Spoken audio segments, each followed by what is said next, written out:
Добрый день, уважаемые коллеги, участники регионального онлайн-семинара «Современные цифровые технологии в деятельности библиотекаря». Вас приветствует Коми-Республиканский институт развития образования. Мы впервые проводим региональный семинар в онлайн-режиме. Мы очень рады, что вы нашли профессиональную возможность и сегодня присоединились к нам уже более 50 слушателей, участников онлайн-семинара. И позвольте мне поздравить, конечно же, уважаемые коллеги, вас с Международным днем библиотек. 26 октября все библиотекари мира и нашей страны отмечают свой профессиональный праздник. Это День школьных библиотек, который, конечно же, очень значим для профессионального сообщества. Именно в Международный день библиотек вы принимаете слова благодарности. И, конечно, во все времена именно библиотекари, школьные библиотекари прежде всего, были основой нашей духовной культуры и играли решающую роль в интеллектуальной жизни не только школьного сообщества, но и родительского сообщества, профессионального сообщества. Конечно, книги — это достояние каждого народа.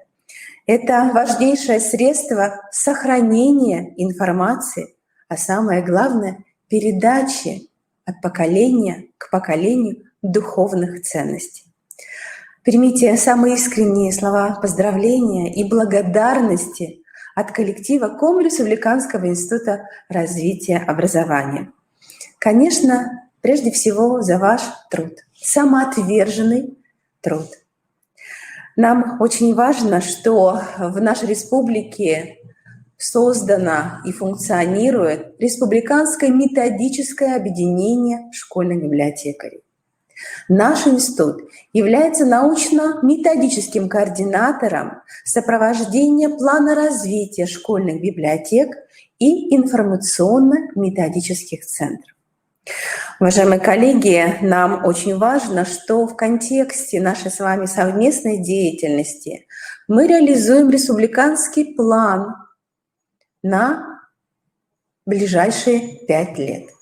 Да, есть планы, но есть действительно реальная работа, которая благодаря именно вам, уважаемые коллеги, сегодня можно ее рассматривать именно как достижение. Может быть, это небольшие достижения, но достижения в продвижении развития школьных библиотек в контексте профессиональных задач.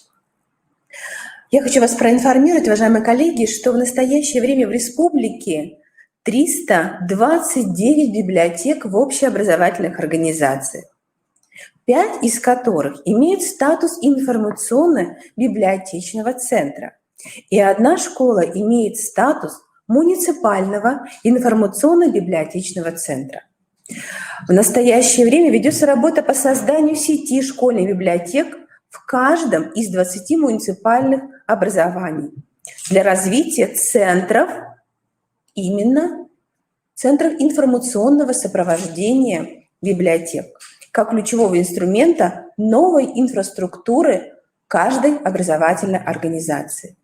Конечно, сегодня происходят значительные изменения в организации деятельности школьных библиотек.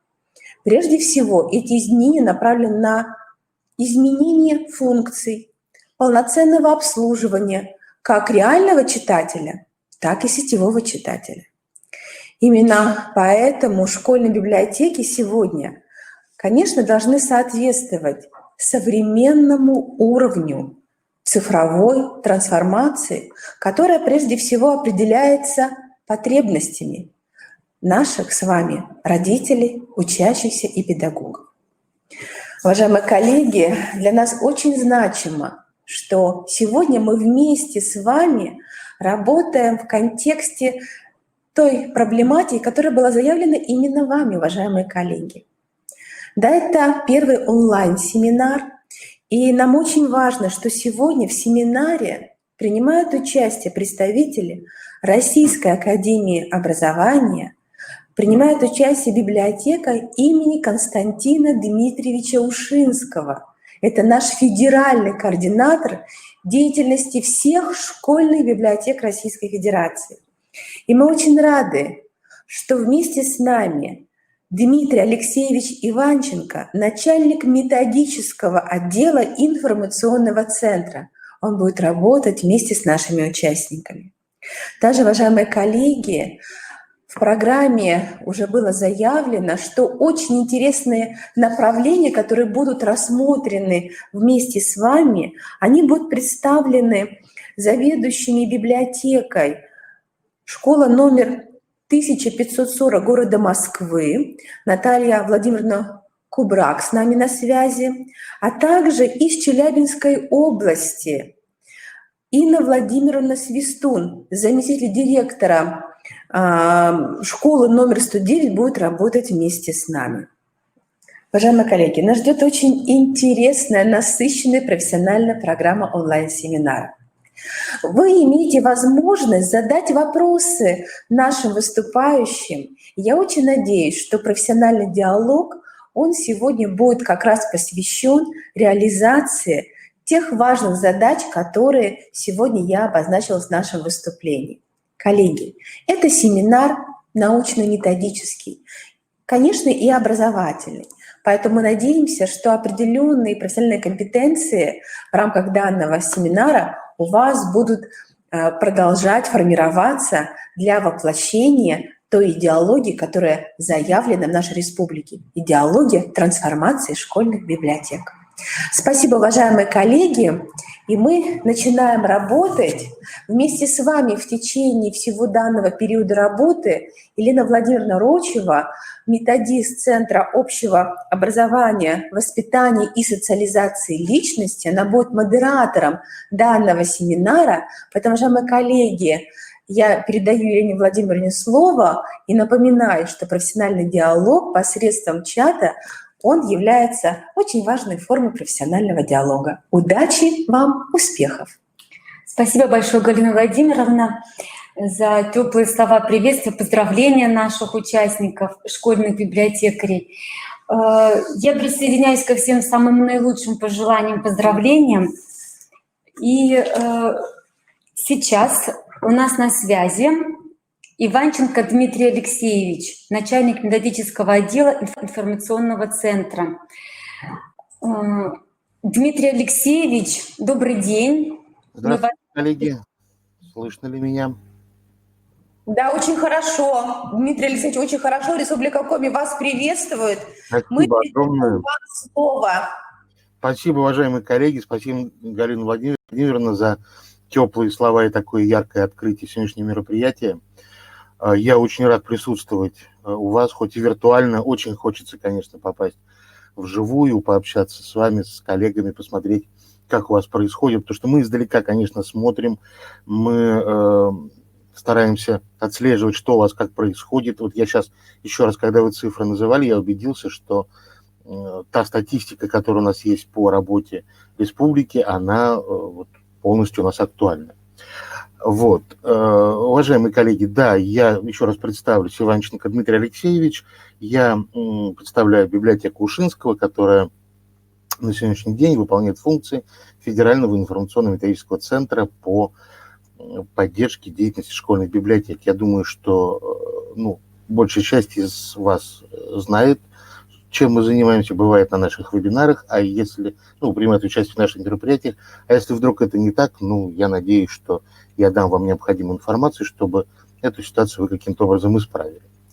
Уважаемые коллеги, я немножко боюсь, что у меня может подвести связь, поэтому я, с вашего позволения, вот вы на меня посмотрели, я сейчас выключу изображение, оставлю только голос и буду показывать презентацию, буду ее комментировать. Поэтому прошу прощения и надеюсь... Так. Меня слышно? Я продолжаю, да? Коллеги, да, вижу, слышно. Отлично. Итак, поговорить я сегодня с вами хотел на такую очень непростую тему, как роль библиотеки в условиях цифровой трансформации образования, в условиях цифровой трансформации общества. поговорить о том, как может меняться библиотечное пространство, как библиотека может стать центром школьной цифровой образовательной среды, о которой мы сегодня все чаще и чаще слышим, какое отношение библиотекарь имеет к вопросам цифровой грамотности и к вопросам цифровой трансформации библиотеки. Так, сейчас я пытаюсь переключить слайды. Вот они переключаются. Замечательно. Итак, несколько слов сначала о самой цифровой трансформации. Ее понимают все по-разному. Кто-то понимает это как автоматизацию. То есть взяли, поставили, причем независимо от того, мы говорим о библиотеке, об образовании или, не знаю, о каком-то заводе. Поставили средства автоматизации, говорим, вот у нас произошла цифровая трансформация. Кто-то считает, что это связано с вопросом оцифровки тех или иных процессов. Ну, на самом деле, вот если мы посмотрим с вами на этот слайд, цифровая трансформация происходит тогда, когда изменяются процессы, когда мы привычные технологии не просто оцифровываем и начинаем при помощи цифровых технологий с ними работать, а когда они меняют наши с вами процессы в нашей деятельности.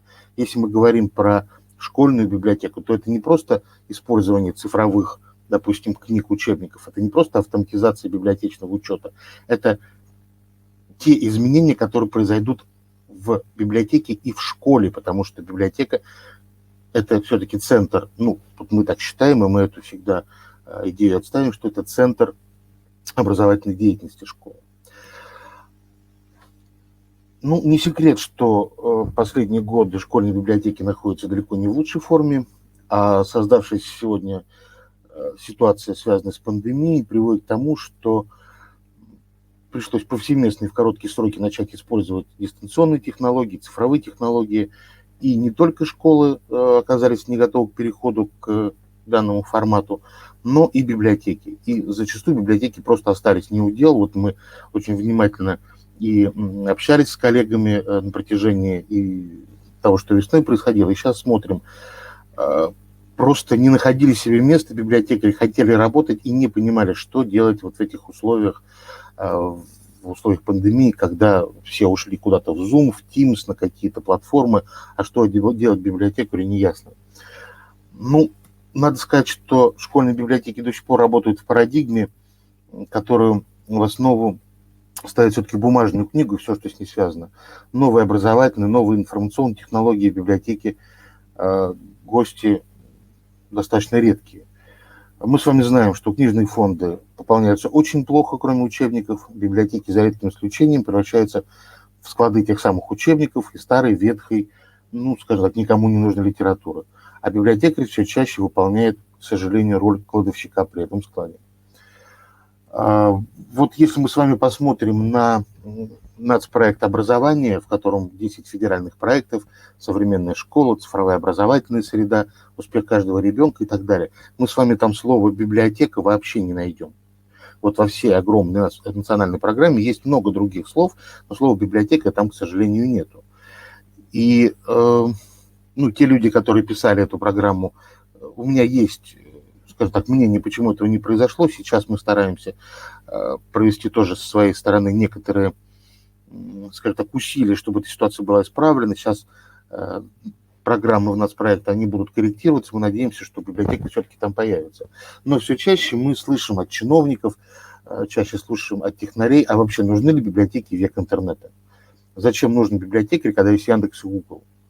И есть ли вообще будущее у библиотек в условиях цифровой трансформации? Уважаемые коллеги, я смотрю в чате, тут пишут, нет ни звука, ни изображения. Это вот у всех так или это у кого-то? Просто мне будет... Нет презентации не видно.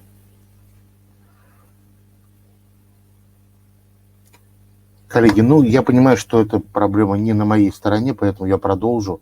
Но вот мне пишут, что запись будет. Да, вот у кого-то видно и слышно. Вам повезло. Итак, продолжаем.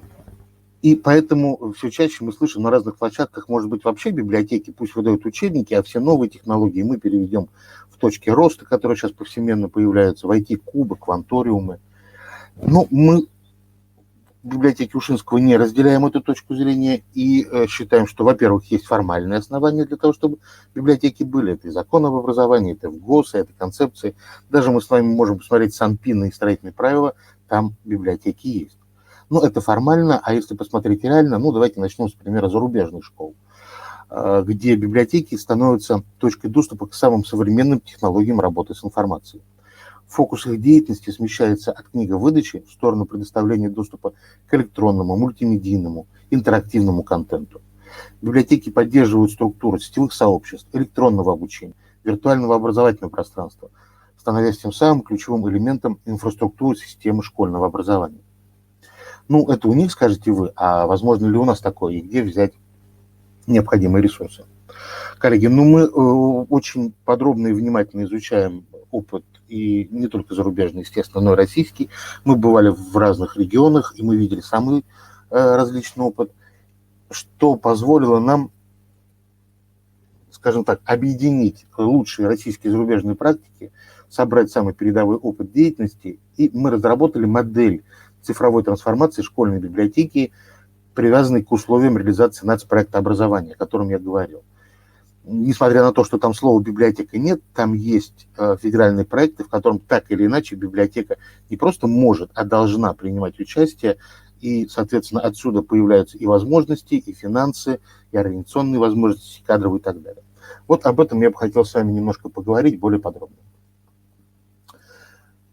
Ну, во-первых, мы с вами прекрасно понимаем, что само пространство школьной библиотеки отлично подходит для различных видов деятельности, так или иначе связанных с информацией. Эта задача хорошо бьется с федеральным проектом «Успех каждого ребенка». Вот я внизу специально сделал ссылочки, потом тоже вы сможете посмотреть, для себя зафиксировать. В этом проекте, помимо прочего, предполагается создание новых мест для реализации дополнительных общеразвивающих программ. И мы видим сейчас, как в школе эти места создаются, но они почему-то создаются не в библиотеке, а рядом. Зачастую мы видим, что вот у нас в одном помещении создается точка роста, в которой приобретается большое количество оборудования, проводится интернет, делается ремонт, ставится хорошая мебель, а рядом есть библиотека, в которую это не вкладывается. И вот у нас это вызывает большое удивление и недоумение. А почему бы не создать те же самые точки роста на базе библиотек, расширив и пространство, и дополнив это необходимыми техническими электронными средствами?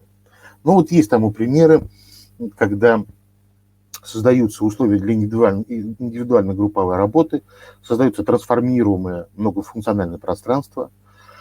Часто мы видим, когда библиотека выходит из стен, везде, где доступен интернет, по модели «принеси и работай», Wi-Fi, да, это уже библиотека. Просто там должно быть удобно, комфортно и безопасно. Вы знаете, мы в свое время проводили опрос среди школьников в Артеке, какая должна быть школьная библиотека, на их взгляд. И там было много с их стороны пожеланий различных, но вот одно из главных пожеланий, оно нас очень сильно удивило, мы не думали, что это так. Пожелание было такое: хорошее освещение. То есть, если дети об этом говорят, если дети хотят и просят, значит, у нас с этим с вами как минимум есть проблема. Во-вторых, библиотека должна стать единой точкой входа к информационным ресурсам и цифровым технологиям не только школы, но и муниципалитета, региона и, в принципе, всего мира. Доступ к мировым библиотекам, образовательным платформам, безопасный интернет, создание различных цифровых продуктов, презентационная и оргтехника. Все это хорошо ложится в федеральный проект «Цифровая образовательная среда». Опять же, мы с вами там можем заглянуть, цифровую библиотеку, не цифровую, никакую библиотеку мы там не увидим, но и интернет, и образовательные платформы там есть. Так почему бы не предоставлять доступ к этим ресурсам в библиотеке, а не создавать отдельные под это пространство? Это вопрос в том числе и к региональным управленцам в области образования, что это же вопрос бюджетов. Можно один бюджет потратить на создание чего-то нового и забыть про старое, а можно постараться на базе хорошо забытого старого сделать новые проекты.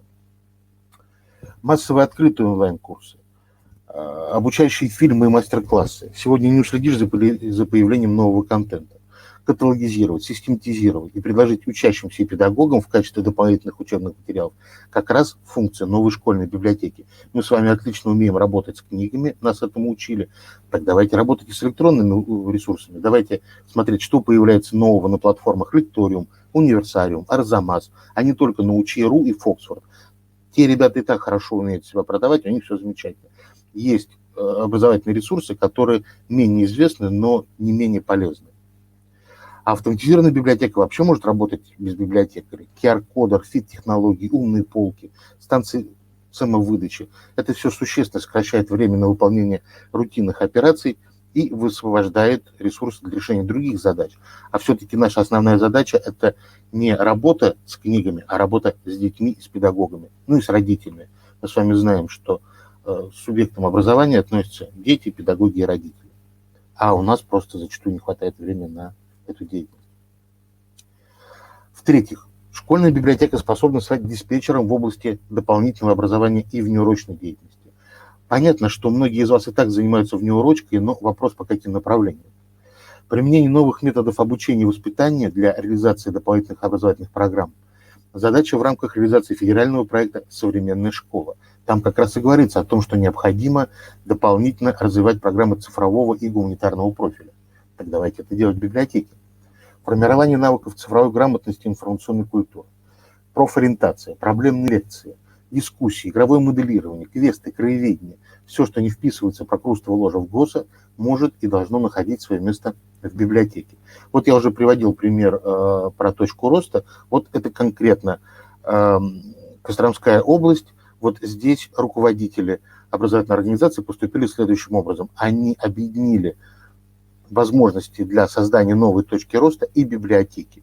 И получилось отличное пространство. Вот видите, дети, они там занимаются самыми разными делами и в рамках урочной деятельности, технологии, информатика, там что-то еще, да, и всевозможные библиотечные проекты в рамках внеурочки.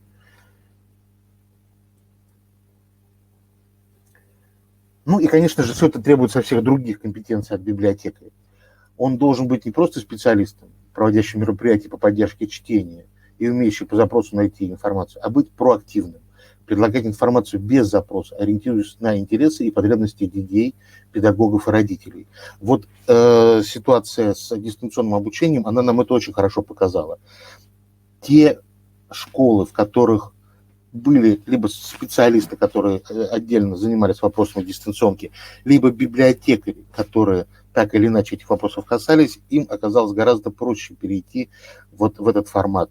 И сегодня будет выступать у вас Наталья Владимировна Кубрак, она расскажет о своем опыте. Она как раз один из таких педагогов-библиотекарей, которые не просто, сейчас, по-моему, у меня даже есть, да, вот она на фотографии, она работает и с детьми, и со взрослыми, и проводит обучение цифровой грамотности даже людей серебряного возраста. То есть это такой библиотекарь-куратор, библиотекарь-наставник. Такой библиотекарь должен безопасно, эффективно работать с различными интернет-сервисами, обучать этому других, ориентироваться в многообразии медиаресурсов, организовывать познавательную деятельность. Вот, ну, как бы мы видим, да, что новый библиотекарь, он такой, это не только про книги, это не только про чтение.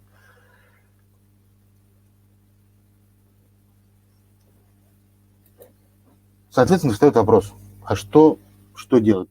Все об этом можно красиво говорить, что делать в условиях ограниченных ресурсов, ограниченных финансов, не всегда понимания того, для чего нужна школьная библиотека на самых разных уровнях. Коллеги, ну, я вот хочу посмотреть как раз на 3 уровнях, что же должно происходить, на наш взгляд, и что мы можем сделать с вами.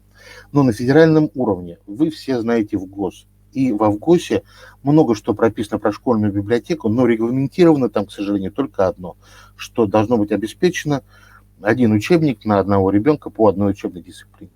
И вот этим требованиям каждая образовательная организация должна соответствовать абсолютно жестко. Все остальные требования, они воспринимаются как опциональные. Есть ресурсы, делаем. Нет, ну, остается только заниматься учебниками. И такое сплошь и рядом, мы с вами об этом говорили. Поэтому возможности и требования к новой школьной библиотеке должны, конечно, быть закреплены в Авгосах. Дальше. Тот проект, о котором я говорил, цифровая образовательная среда, там должно появиться все-таки, должны появиться слова про информационно-библиотечные центры. Я говорил, мы сейчас готовим свои предложения по изменению в данный проект, в том числе на основании вот использования возможностей точек роста и библиотек, создания вот этих информационно-библиотечных центров. Ну и многие из вас, наверное, я надеюсь, знают, что есть концепция и план развития школьных информационно-библиотечных центров. План был принят в 2018 году, и по многим направлениям он уже устарел. Сейчас в министерство пришла новая команда, мы с ними активно работаем, в том числе по изменению плана вот, реализации концепции. Какие-то моменты убираются, какие-то корректируются, какие-то добавляются новые. В том числе вот в привязке к нацпроекту. На уровне субъектов. Здесь я обращаюсь к коллегам от управления образованием республики и муниципалитетов, наверное. Во-первых, нужно разработать требования к содержанию деятельности и наполнению школьных библиотек на уровне республики. Второй очень важный момент. Не знаю, как у вас, а в большинстве регионов Российской Федерации эффективность директора школы, эффективность руководителя образовательной организации никак не оценивается от наличия или отсутствия у него хорошей библиотеки, плохой библиотеки, того, что там происходит. У него есть различные KPI, у него есть значит, там, средний балл ЕГЭ, у него есть участие в проектах, доступ к электронной платформе, а про библиотеки ничего нету. И таким образом получается ситуация, когда наши с вами руководители школ, они не очень заинтересованы в том, чтобы у них хорошо развивались библиотеки. Ну, потому что, скажем так, зарплата от этого не зависит. Поэтому вот это как раз на региональном уровне в ваших силах, коллеги, внести вот эти правки, чтобы деятельность директора школы в том числе оценивалась по тому, какая у него библиотека, как она работает, какой деятельностью занимается библиотекарь. Ну и третий очень важный момент – это повышение квалификации школьных библиотекарей, педагогов-библиотекарей. Мы в разных ИРО были, мы разные программы видели, где-то это формальные программы, где-то это совершенно хорошие, замечательные программы, но мы понимаем, что, опять же, там в рамках госзадания обучить, вот у вас там 329 библиотекарей за 1, за 2 и даже за 3 года, наверное, это невозможно. Поэтому пока вы обучаете одних, другие знания уже сильно устаревают. Пока до тех учителей дошло, эти же устарели. Вот этот момент тоже надо как-то смотреть. Возможности дистанционного обучения позволяют организовать это более масштабно, более массово. Мы готовы с вами здесь тоже пообщаться на предмет того, чем мы можем быть вам полезны. Это очень важные, на наш взгляд, вопросы.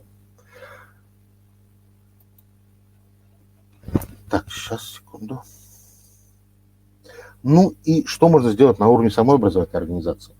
Коллеги, вот здесь можно обращаться к руководителю, можно обращаться к библиотекарю.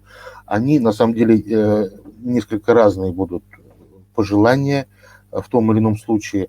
Но вот если говорить про вас, про библиотекарей, начать с того, что обратиться к специалисту, который отвечает за реализацию данного направления в вашем регионе, если вы еще не обращались. Наладить с ним взаимосвязь, узнать, какие мероприятия проходят у вас в регионе и в соседних, и вообще на федеральном уровне. Вот, давайте я попробую спросить, кто из участников был на вебинарах, которые организует наш центр, библиотека Ушинского. Вот поставьте плюсы, кто был хотя бы раз, и поставьте, кто первый раз об этом слышит. Просто мне для обратной связи. Вот, 2 плюса, отлично. Значит, 3, замечательно. Вот, 4 даже. Я думаю, что среди вас есть и те, кто не так это часто делает, в том числе я понимаю, что во многих школах, особенно в библиотеках, есть проблемы с интернетом. Вот. Но тем не менее, вот первый совет, если вы с своим ответственным специалистом не знакомы, не общаетесь, это первый шаг к тому, чтобы начать менять свою библиотеку. Второй вопрос – команда. Без команды ничего не получается. Конечно, очень важно, чтобы директор вас поддержал. Если вас не поддержит, очень мало шансов, что у вас что-то получится. Поэтому ваша задача убедить директора. Но в одиночку это делать сложно, поэтому собирайте команду. Объясняйте своим коллегам, что вы предлагаете, какую новую роль вы видите для них, что они с этого получат. Ведь зачастую педагоги у нас и не приходят в библиотеку. А что мы там получим? Там только учебники. Что нам от этой библиотеки? Вот, поэтому посмотреть. Если вы им даете электронные ресурсы, это уже другая история. Да, если вы работаете с образовательными платформами и готовы научить дополнительно их, для них это будет важно. То есть посмотрите, как можно убедить вашего руководителя. Определите эти приоритетные направления. Попробуйте построить модель своей библиотеки, то есть какой упор вы будете делать. Если на воспитательную деятельность, хорошо. Если на цифровые ресурсы, замечательно. Если вы готовы и то, и другое, и третье, просто великолепно. Потому что те направления, о которых я рассказывал, конечно, это некая такая картинка идеальная, но из нее можно собирать, как из конструктора, какие-то свои модели. Ну и вопрос про ресурсы. На самом деле есть огромное количество программ, грантов, программ поддержки. Ну, огромное, конечно, наверное, я загнул, да, но есть такие программы, в которых можно и нужно участвовать. Я знаю, что республика была победителем в конкурсе 2.4 в 2016 году, потом одна из ваших школ была победителем конкурса 2.3 по проектам, связанных с чтением. Надо продолжать эту деятельность, надо продолжать ее не только на уровне региональном, но и на уровне школ. Смотрите, есть фонды, Рыбаков фонд, Потанинский фонд, есть фонды поддержки президентских грантов, куда можно предлагать свои проекты, в том числе связанных с библиотеками. От школьных библиотек очень мало идет заявок. Посмотрите, что происходит с минкультовскими. Они постоянно лезут участвовать в какие-то проекты, они проводят какие-то мероприятия, они получают на это деньги и развиваются. То же самое можно и нужно делать вам. Обращайтесь к производителям контента и решений. Зачастую они бесплатно готовы вам предоставить часть своих каких-то возможностей для того, чтобы у вас как-то дело сдвинулось. Не всегда эти люди, они вроде бы коммерсанты, но они не всегда только за деньги. Они и за то, чтобы, они все живут в России, у них у всех есть дети, и они тоже хотят, чтобы мы развивались не хуже, чем на Западе. Поэтому они очень часто готовы пойти навстречу и помочь школьным библиотекам в каком-то ресурсном таком плане. Коллеги, чем мы можем помочь? Если говорить на уровне республики, мы готовы помочь вам провести анализ состояния школьных библиотек, более глубокий, на предмет их возможностей модернизации, определить перспективные организации для пилотного проекта, выявить там точки роста, представить всю необходимую информационную и методическую поддержку. Если необходимо, я уже говорил, помочь организовать подготовку кадров и все, что с этим связано. И вся наша информационная и методическая поддержка, она у нас есть на сайте. Если вдруг вы не знаете, в конце будет адрес, заходите туда. У нас действует группа на Фейсбуке, где на сегодняшний день порядка 1500 школьных библиотекарей со всей России, которые получают самую новую, самую свежую информацию, задают друг другу вопросы, общаются, комментируют и так далее. Если вас там вдруг еще нету, адрес тоже в конце будет. И буквально несколько слов, коллеги. У нас прямо сейчас, прямо в эти минуты, уже полчаса, идет первый вебинар, который мы разработали вместе, не вебинар, а вебинар программы повышения квалификации, которую мы разработали совместно с Российской государственной библиотекой, с Ленинкой. Программа «Цифровая трансформация деятельности школьной библиотеки». На 144 часа программа, о ней поподробнее в своем выступлении расскажет Наталья Кубрак. Я ее просто об этом попросил, я по времени ограничен. Еще не поздно вскочить на подножку, еще не поздно в эту программу попасть. Сейчас проходит первый установочный вебинар. Завтра у нас начинаются уже содержательные занятия. Завтра я буду проводить вебинар по основам безопасной работы в интернете. Кусочек плана вы можете посмотреть. Здесь никакой особой теории, здесь практика, решение кейсов, решение совместных заданий. На выходе каждый из вас сделает свой персональный проект. Об этом чуть попозже Наталья Кубрак еще вам расскажет. Поэтому, если интересно, можете еще успеть. Коллеги, спасибо огромное. Я заканчиваю свой доклад. Если у вас есть вопросы, если есть какие-то комментарии, предложения. Сейчас самое время их написать в чате, чтобы я мог ответить. Вот, посмотрите наши контакты. Первая ссылка – это наш сайт основной, на котором вся необходимая официальная информация. Наша почта, по которой с нами можно связаться, и группа на Фейсбуке. Презентация останется у организаторов. Я думаю, организаторы разошлют, чтобы у всех это было, и все контакты могли посмотреть. Ну и если вам необходимо поработать со мной лично, я не скрываюсь, вот мои контакты, телефон, моя личная почта, мой адрес на Фейсбуке, поэтому я всегда готов помочь, подсказать, привлечь своих коллег, как-то что-то посоветовать, порекомендовать для того, чтобы мы школьной библиотеки из такого заповедника бумажных книг все-таки превращали в новые образовательные информационные пространства для того, чтобы у нас с вами было такое... Дмитрий Алексеевич, большое вам спасибо за выступление.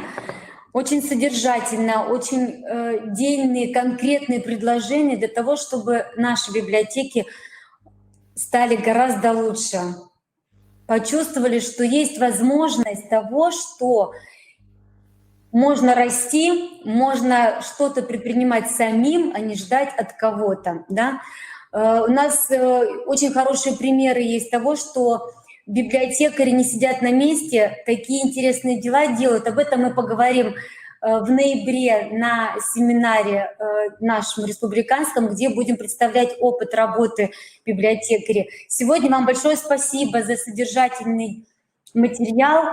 Я думаю, что очень многие воспользуются им и примут к сведению.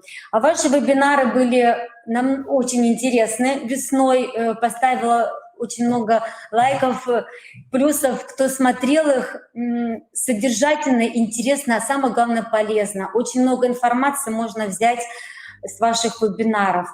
Дмитрий Алексеевич, если у вас есть возможность, 2-3 минуты ответа на вопросы, если они появятся. Да, конечно, коллеги, я вот жду, если будут вопросы. Уважаемые участники, свои вопросы вы можете задать в чате, который расположен в левом нижнем углу.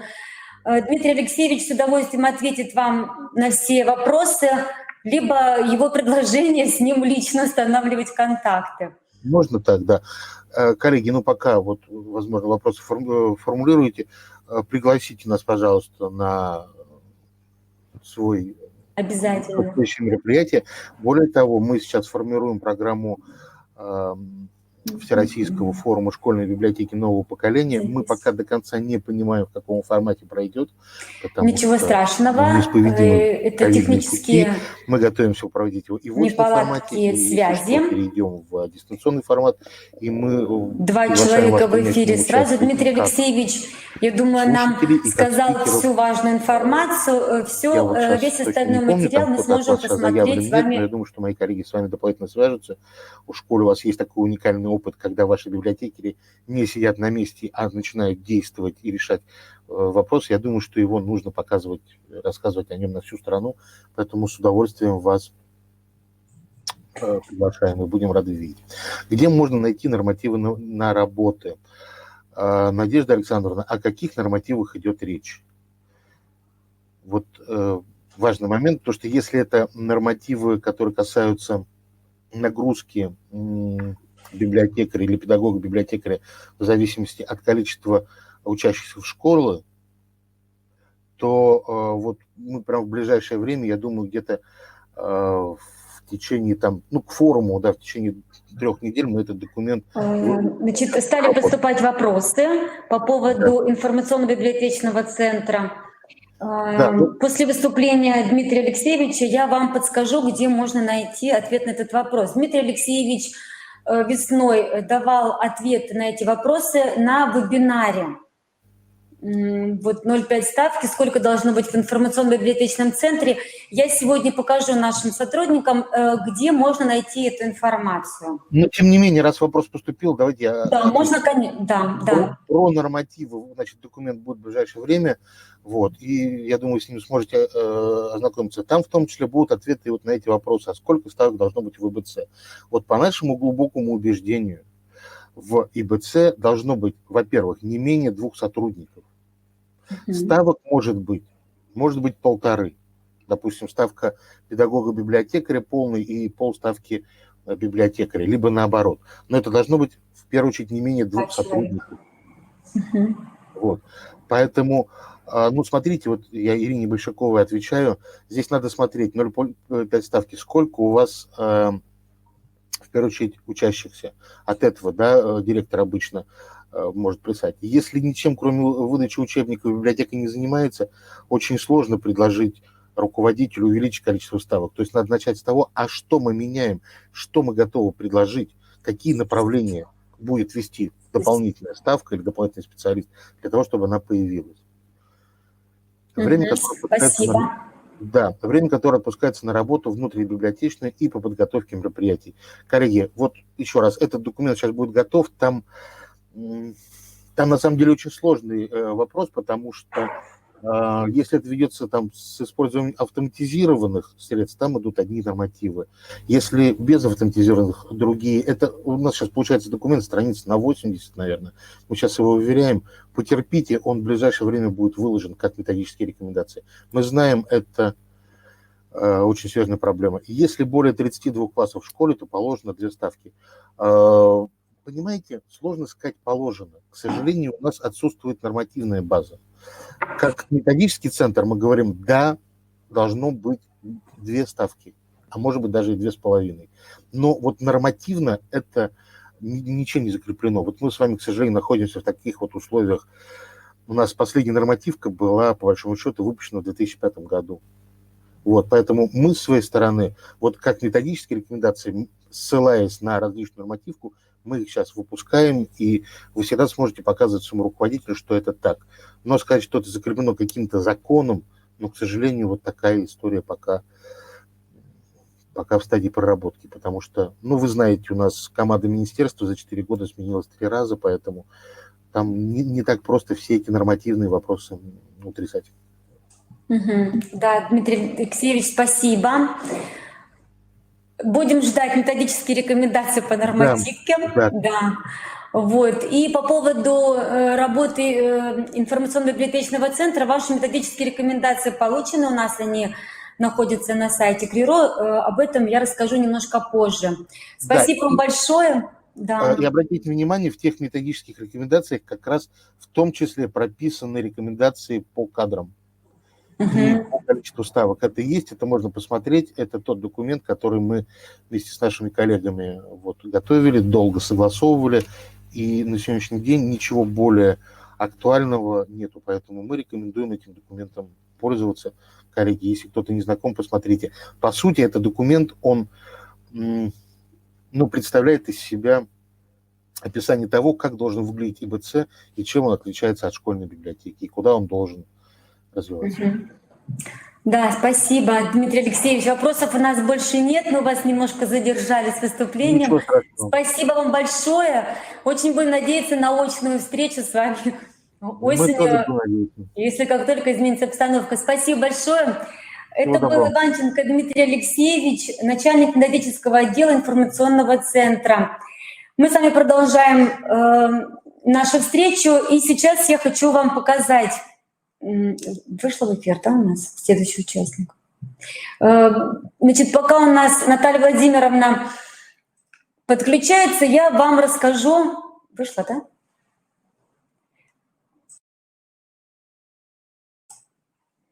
Следующий участник у нас был заявлен Исаева Наталья Николаевна. К сожалению, этого выступления сегодня не будет, но презентацию вы сможете посмотреть на сайте нашего института. Мы продолжим встречу с Натальей Владимировной Кубрак, заведующей библиотекой школы номер 1540 города Москвы. Наталья Владимировна выступала на вебинаре от Федерального информационного центра «Ушинка». Ее выступление очень заинтересовало многих. Мы пригласили ее на наш семинар. Для тех, кто не смотрел, Наталья Владимировна, добрый день. Здравствуйте. С вами. Да.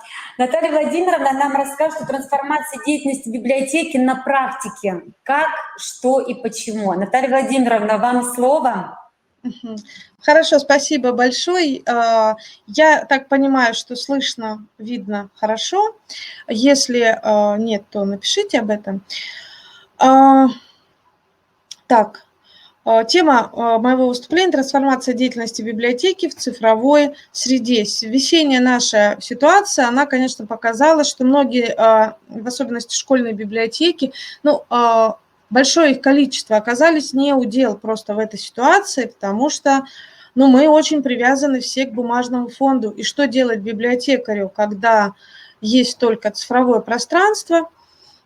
Соответственно, возникла куча вопросов.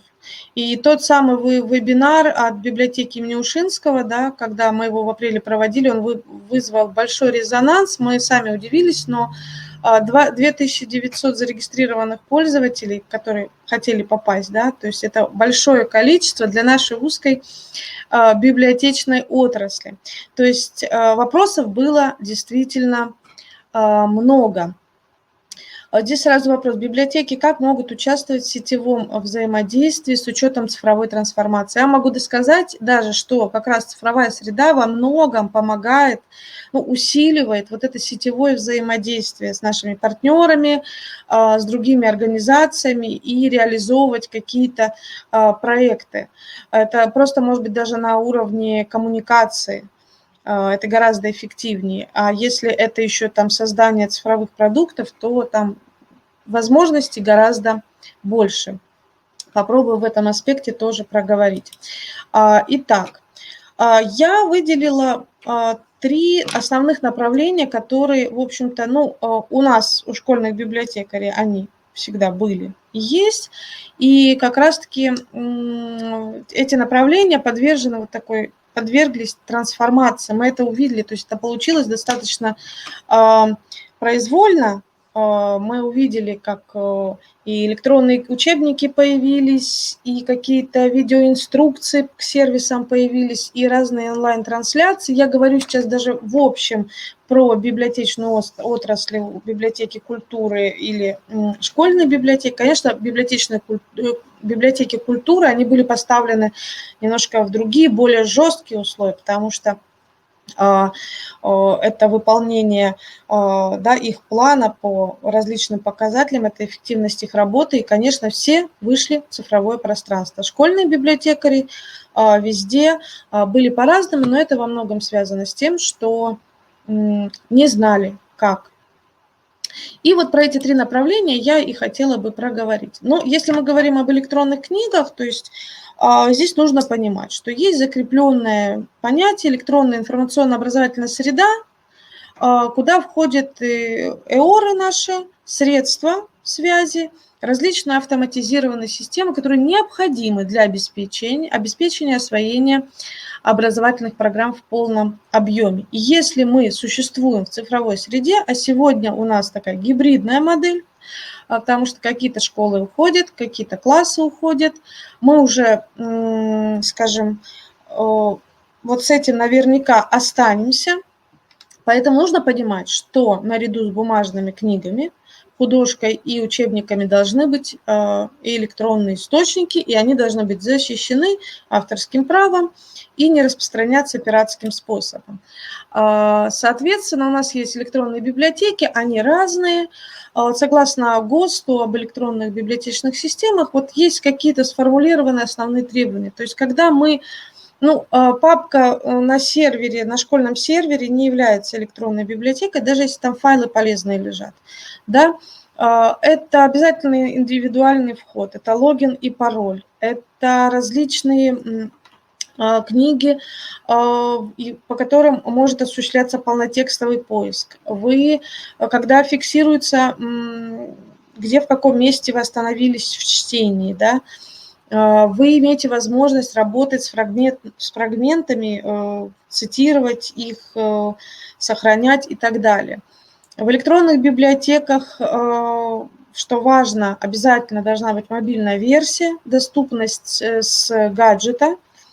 Это такое требование. И, в принципе, электронные библиотеки этому условию подчиняются, потому что просто наш пользователь там уже. И, соответственно, возможность скачать материалы один раз, а дальше они будут доступны в офлайн. То есть, скажем так, сегодня много электронных библиотек, но, скажем, не все они с детским контентом. Большинство из них там не для детей, скажем так, как такая целевая направленность. Преимущество, если мы говорим вообще так вот прагматически, для чего и почему мы должны подключаться к электронным библиотекам. Во-первых, это дешевле, это эффективное использование средств, это мы закрываем пробелы. У нас всегда под рукой дети подключены к системе, где есть вся художка для учебного процесса. Плюс мы внедряем эти технологии в обучение непосредственно. Учитель может всегда найти открыть, вывести на электронную доску этот источник, и никто уже не скажет, что забыл учебник. Библиотекарь просто он закрывает все свои пробелы, он комплектуется. Мы же понимаем, что школьные библиотеки в плане художки финансируются достаточно плохо, и поступлений у нас мало. Плюс ко всему, в части электронных библиотек, когда весной все закрылось, а электронная библиотека продолжает работать. При закрытом физическом пространстве у вас также идет и статистика, и посещение, и книговыдача. И вы все это можете абсолютно законно использовать в своей отчетности. Это удобно, когда дети уходят на каникулы и читают по спискам литературы, это выходные, и, в принципе, в любое время суток, несмотря на то, что библиотека в 5 часов закрывается. Ну и ученику это все доступно в любом месте, в любой стране, в любом городе. И он может работать с этими источниками либо в рамках школьной программы, либо читать для души. Еще, ну и, собственно, у нас разные модели библиотечного обслуживания в электронной среде. Во-первых, это у нас наши национальные электронные библиотеки, которые...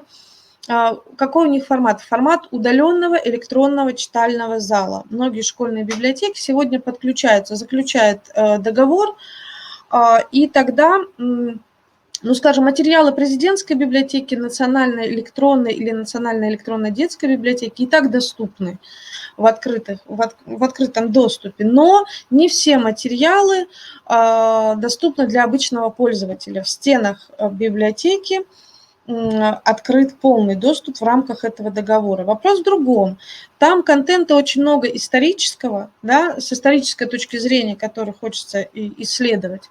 Как и для чего такая библиотека будет работать в школе.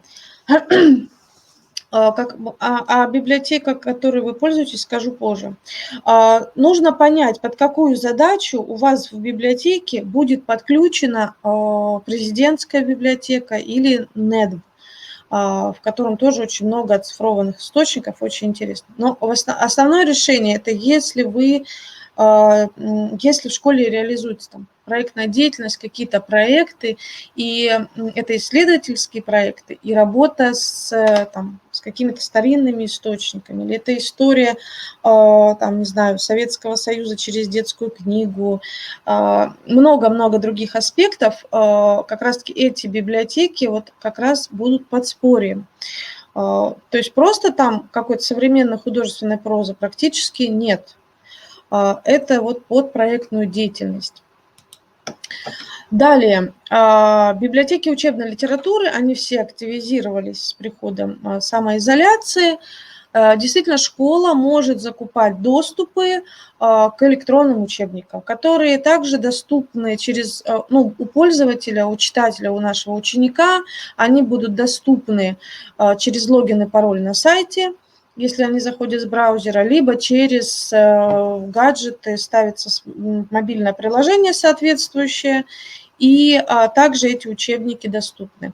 Тоже нужно знать об этой возможности, но нужно очень осмысленно к этому подойти. Нужно понимать, что все предпочитают, и это хорошо, бумажные источники. И процент, количество людей, которые будут пользоваться электронными источниками, их просто меньше. Это такая данность. Но это большое подспорье, такие ситуации, когда источника просто нет, да, бывает. Так, далее.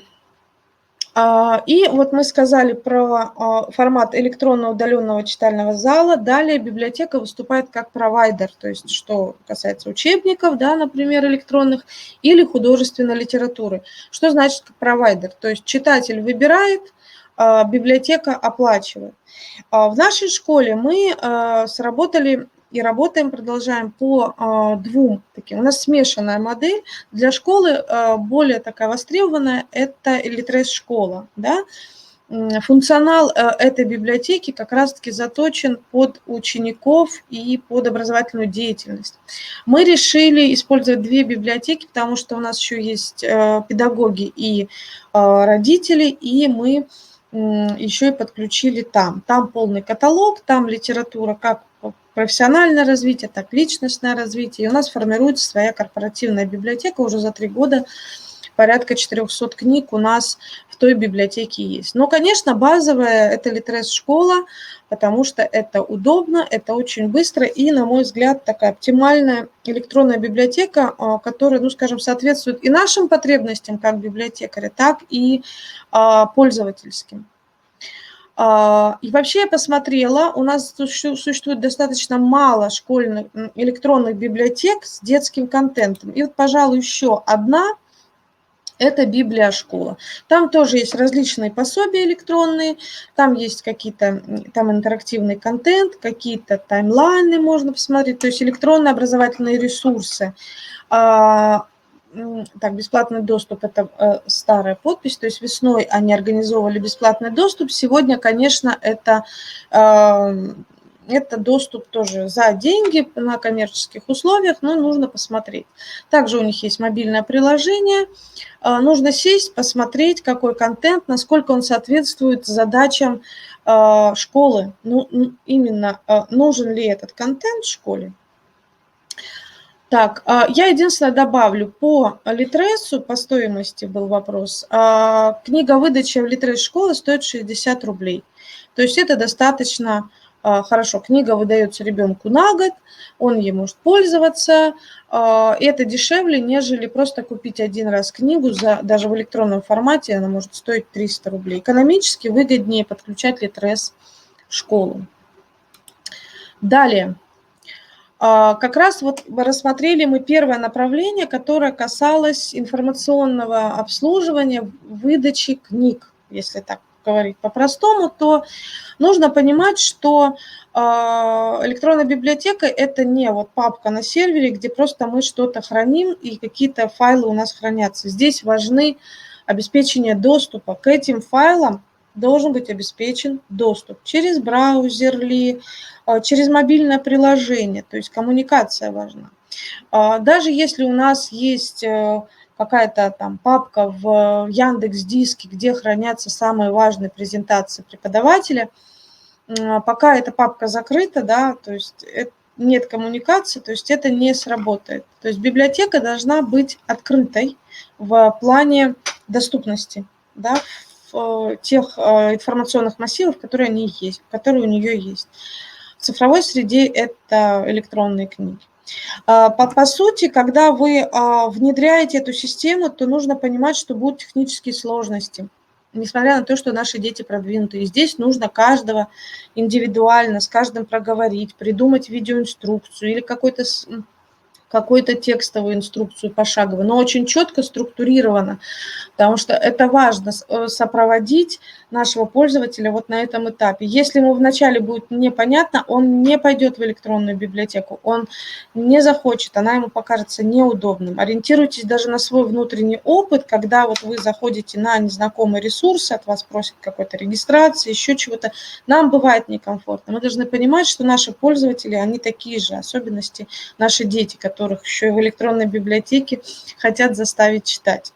Это постоянное продвижение, это постоянно, каждый год мы заново рекламируем электронную библиотеку в интернете, по нашим чатам. У нас есть панели в школе, видеопанели, там какую-то рекламку крутим. Соответственно, об этом постоянно нужно рассказывать.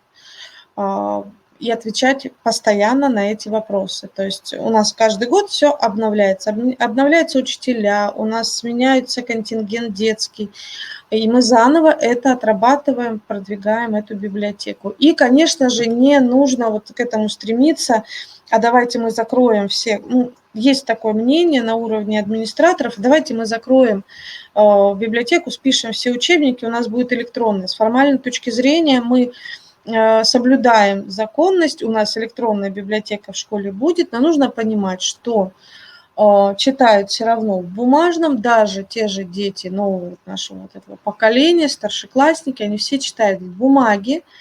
Электронное чтение не может, вот электронная библиотека, она не подменяет бумажное чтение, это просто такой оперативный сервис доставки контента. Он может нас выручить в каких-то случаях, в особенности все, что касается скорости, все, что касается стоимости электронных книг и так далее. То есть здесь важно также это понимать. Мы не посадим всех на электронную библиотеку, но будут те, для кого это удобно. Это еще один сегмент, да, где библиотека будет нужна и востребована. Следующее направление, которое подверглось такой трансформации, и это очень вопрос такой объемный. Когда мы вышли все на дистант, и мы помним, в каком хаосе были школы, и как сложно было выйти на какую-то формулу результативного дистанционного обучения. И здесь библиотекарь, который должен, в свою очередь, конечно, быть грамотным специалистом в медиасреде, владеть какими-то основами цифровой грамотности, он может выступать таким цифровым куратором или консультантом. В нашей школе это было так, у нас была команда тьюторов, которые помогали учителям войти в это дистанционное обучение. В их число также я вошла, и мы сопровождали на техническом уровне учителей, то есть мы объясняли, как подключать гарнитуру, мы показывали, как зарегистрироваться в сервисе, как просто не нервничать, да, и спокойно ко всему подходить. Дистанционно консультировали, встречались, чтобы просто что-то узнать новое, как делать Google анкеты, Google тесты и так далее. То есть здесь вот я выступила как раз-таки как такой цифровой консультант, и, на мой взгляд, это прекрасно, потому что это какая-то новая ниша, которая открылась, да, как для меня, как для библиотекаря в школе. То есть знают теперь педагоги, что можно обратиться за технической поддержкой, за методической поддержкой, потому что это не в плане, куда нажать, а как использовать. То есть вот это важное направление, такое новое для школьного библиотекаря. И здесь, конечно же, это различные сервисы для видеоконференций. Мы используем сегодня, в основном все ушли в Zoom, но они все разные. Уметь понимать принципы работы в этих сервисах важно, потому что это на сегодня один из важных каналов коммуникации. И еще одно направление, когда библиотекарь как раз может создавать различные инструкции, это может быть видеоинструкции, создание скринкастов, создание текстовых мануалов. Это все может делать библиотекарь. И более того, в таких экстремальных ситуациях делать-то больше и некому, потому что технические специалисты заняты другими вещами. Да, а вот смысловым, да, раскрытием материала, некому заняться. Потому что в интернете огромный поток всего, а, собственно, как понять, как использовать там Яндекс.Диск в работе, да, некому объяснить. И мы каждый черпаем, где можем, и получается хаос. Как раз-таки вот библиотекарь может выступить вот таким специалистом, который разъясняет функционал сервиса, показывает, как это сделать, четкие инструкции дает, сопровождает. Это очень удобно. И, на мой взгляд, это вот выводит библиотекаря на другой уровень востребованности в школе. Да? За рубежом есть специальность там, образовательный технолог. Конечно, это еще далеко до того, но тем не менее, как цифровой куратор, библиотекарь может и, на мой взгляд, должен выступать, потому что мы информационные специалисты. Так, в Литресе приобретенные книги, в формате Литрес школа книги деактивируются через год. Но в формате Литрес-школы как раз одну книжку можно выдать на параллель. То есть если нужно выдать 10 книг Евгения Онегина, мы покупаем 10 книг Онегина по 60 рублей. Ну, такая ценовая политика. Я думаю, что вам нужно просто связаться со специалистами, они вам все разъяснят. Система очень гибкая и удобная. Так, здесь роль еще библиотекаря заключается в том, что он курирует информацию, отбирает нужные источники в интернете, а их много сегодня, да, на профессиональные темы, отбирает самое нужное, на слайде представлены источники, ну, примерно, они у каждого будут свои. Определяется круг источников. С помощью цифровых инструментов мы собираем информацию в одном месте, и каким-то образом мы в дальнейшем ее представляем. Это могут быть просто e-mail рассылки внутри школы о том, что есть вот такие сервисы, или, скажем, появились такие ресурсы. То есть библиотекарь выступает вот как цифровой консультант. И нужно сказать, что в этом плане, конечно, все-таки, когда ты выходишь в цифровую среду, и вот что касается сетевого взаимодействия, это совершенно другие возможности, это совершенно другой формат взаимодействия. Это непрерывное самообразование, потому что все изменяется в цифровой среде, и ты постоянно на подхвате, и медиакомпетенции становятся, ну, такими более важными компетенциями, и как раз-таки библиотекарь, который это осваивает, он становится более конкурентоспособен на рынке труда. И нужно понимать, что цифровые инструменты лишь средства достижения цели, решения наших задач. Если нам нужно провести опрос, мы используем один инструмент.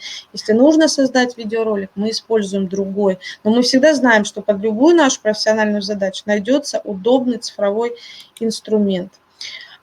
И еще, наверное, я проскочила. Да, я очень проскочила, прошу прощения. Не поняла сама, думаю, где же у меня еще третье направление деятельности, куда оно делось. Третье направление деятельности – это культурный досуг, который тоже весной вышел онлайн, но возможности, вернее, так скажем, впечатления двойственные, потому что вышли все, но не все владеют техникой этого, ведения трансляции, или вот просто картинка должна быть качественная, или сам контент должен быть настолько увлекателен, чтобы вот в этом потоке культурных онлайн-развлечений именно тебя захотели посмотреть. Немногие библиотекари выдержали этой конкуренции. И, конечно, мое отношение к этому такое.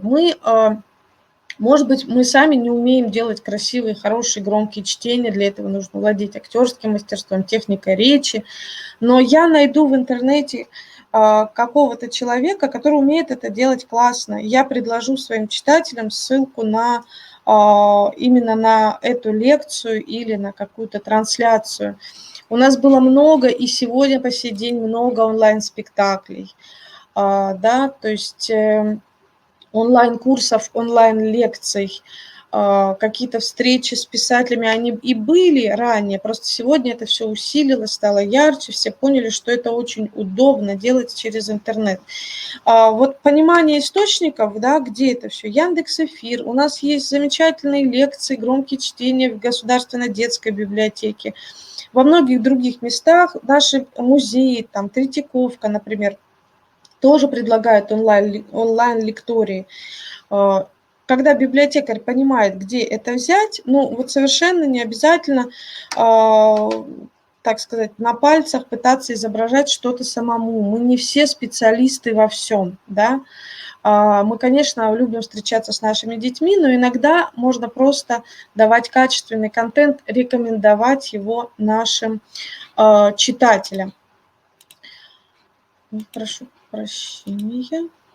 Так, куда-то я ускакала. Буквально, есть еще у меня время. Можно как раз вместо того, чтобы делать какие-то, в общем, можно предложить какие-то лекции, онлайн-спектакли нашим детям, но в то же время заняться какой-то интерактивной частью и разрабатывать игры, викторины с помощью множества ресурсов. То есть мы замечательно с библиотекарями создавали квест-комнаты, веб-квесты с помощью сервиса Learnis, а дети со смартфона могут это замечательно проходить.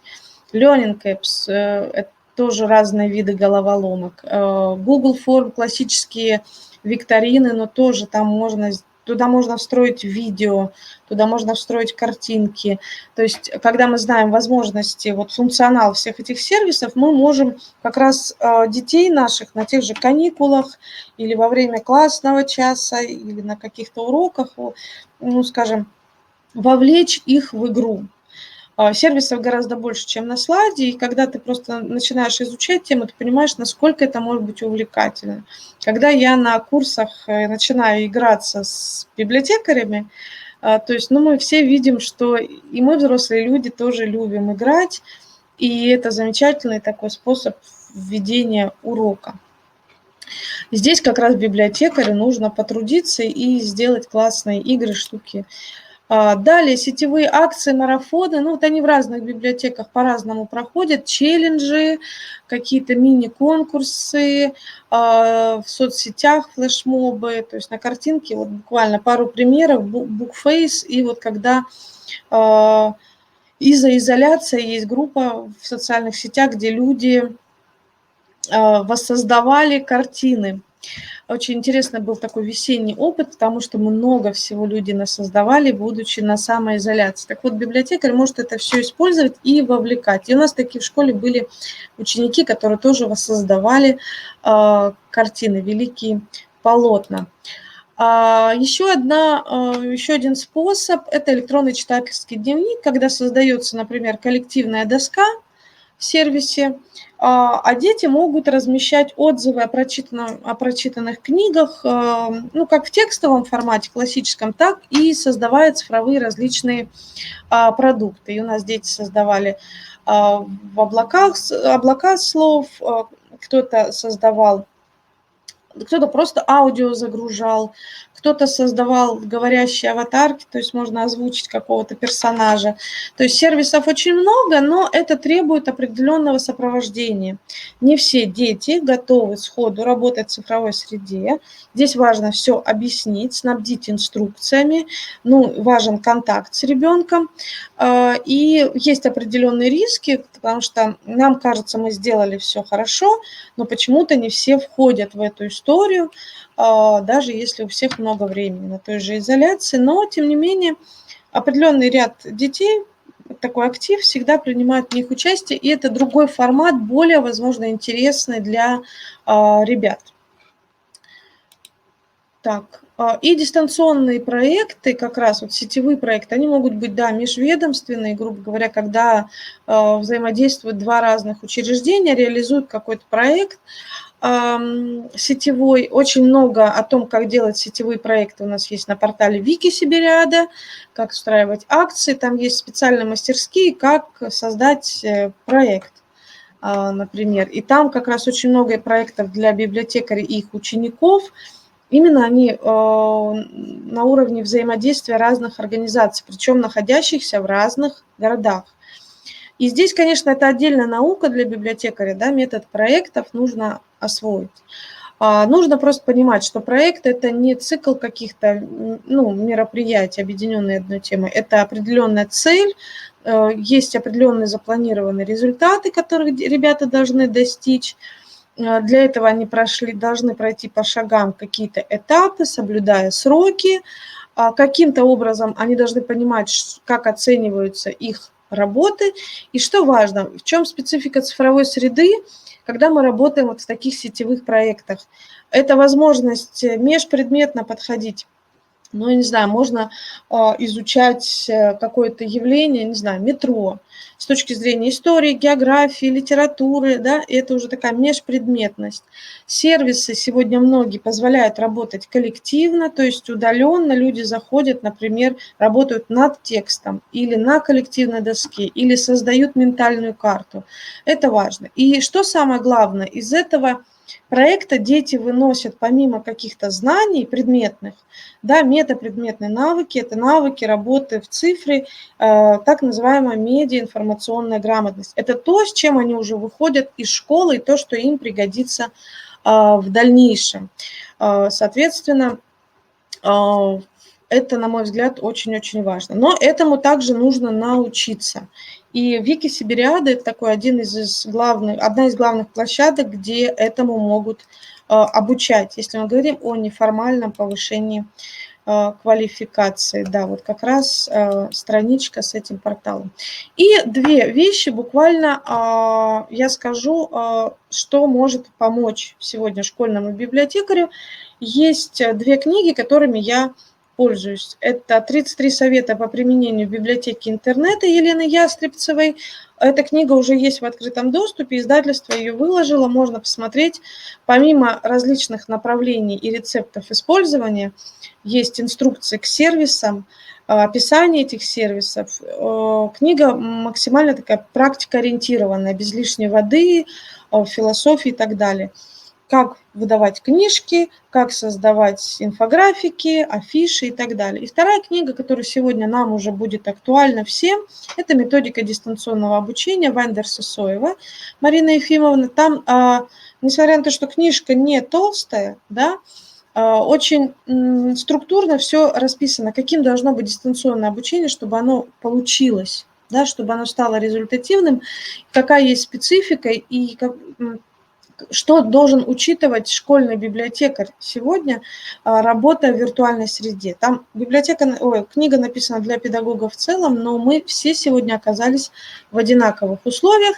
И еще одна вещь, о которой хочется сказать. Вот как раз весной мы поняли, какой такой всплеск интереса был у наших коллег по всей стране, и мы, как так у нас получилось, да, мы решили, что нужен курс, нужен один большой курс, который поможет выйти на другой компетентностный уровень школьных библиотекарей.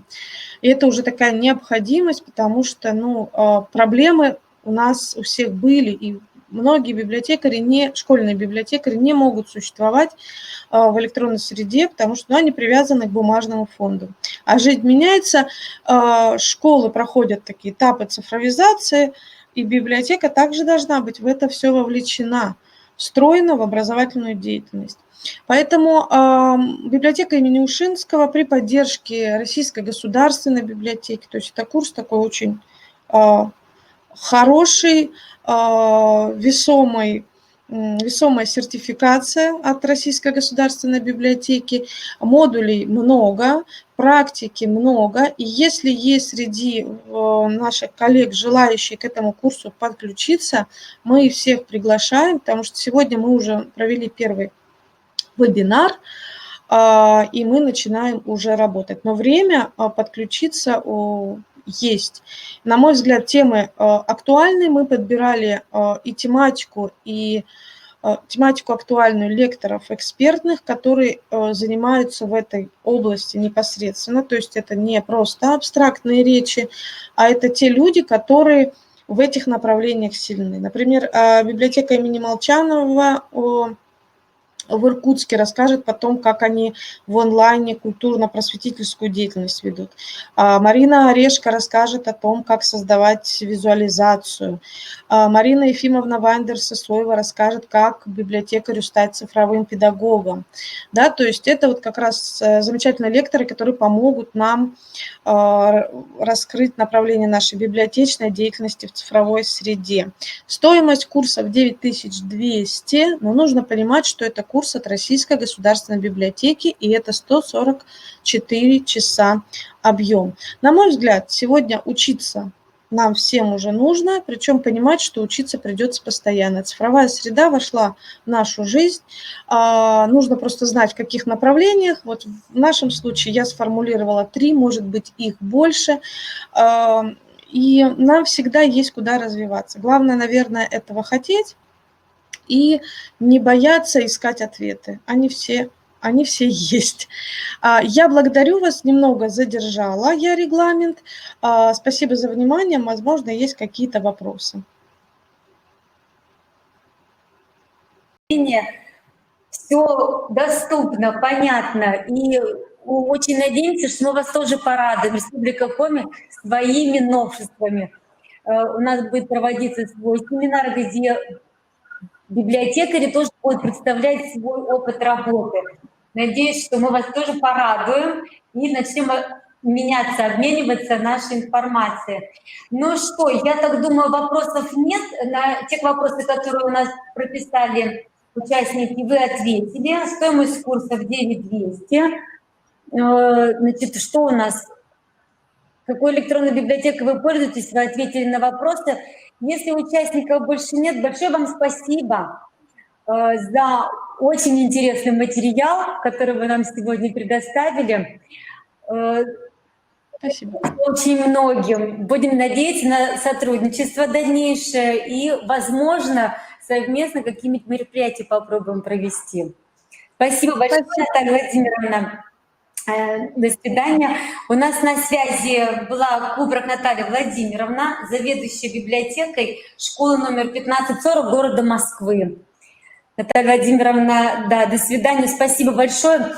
Надеемся, что вам информация очень пригодится. И напомню следующее. Все презентации, которые вы сегодня увидите, можно будет скачать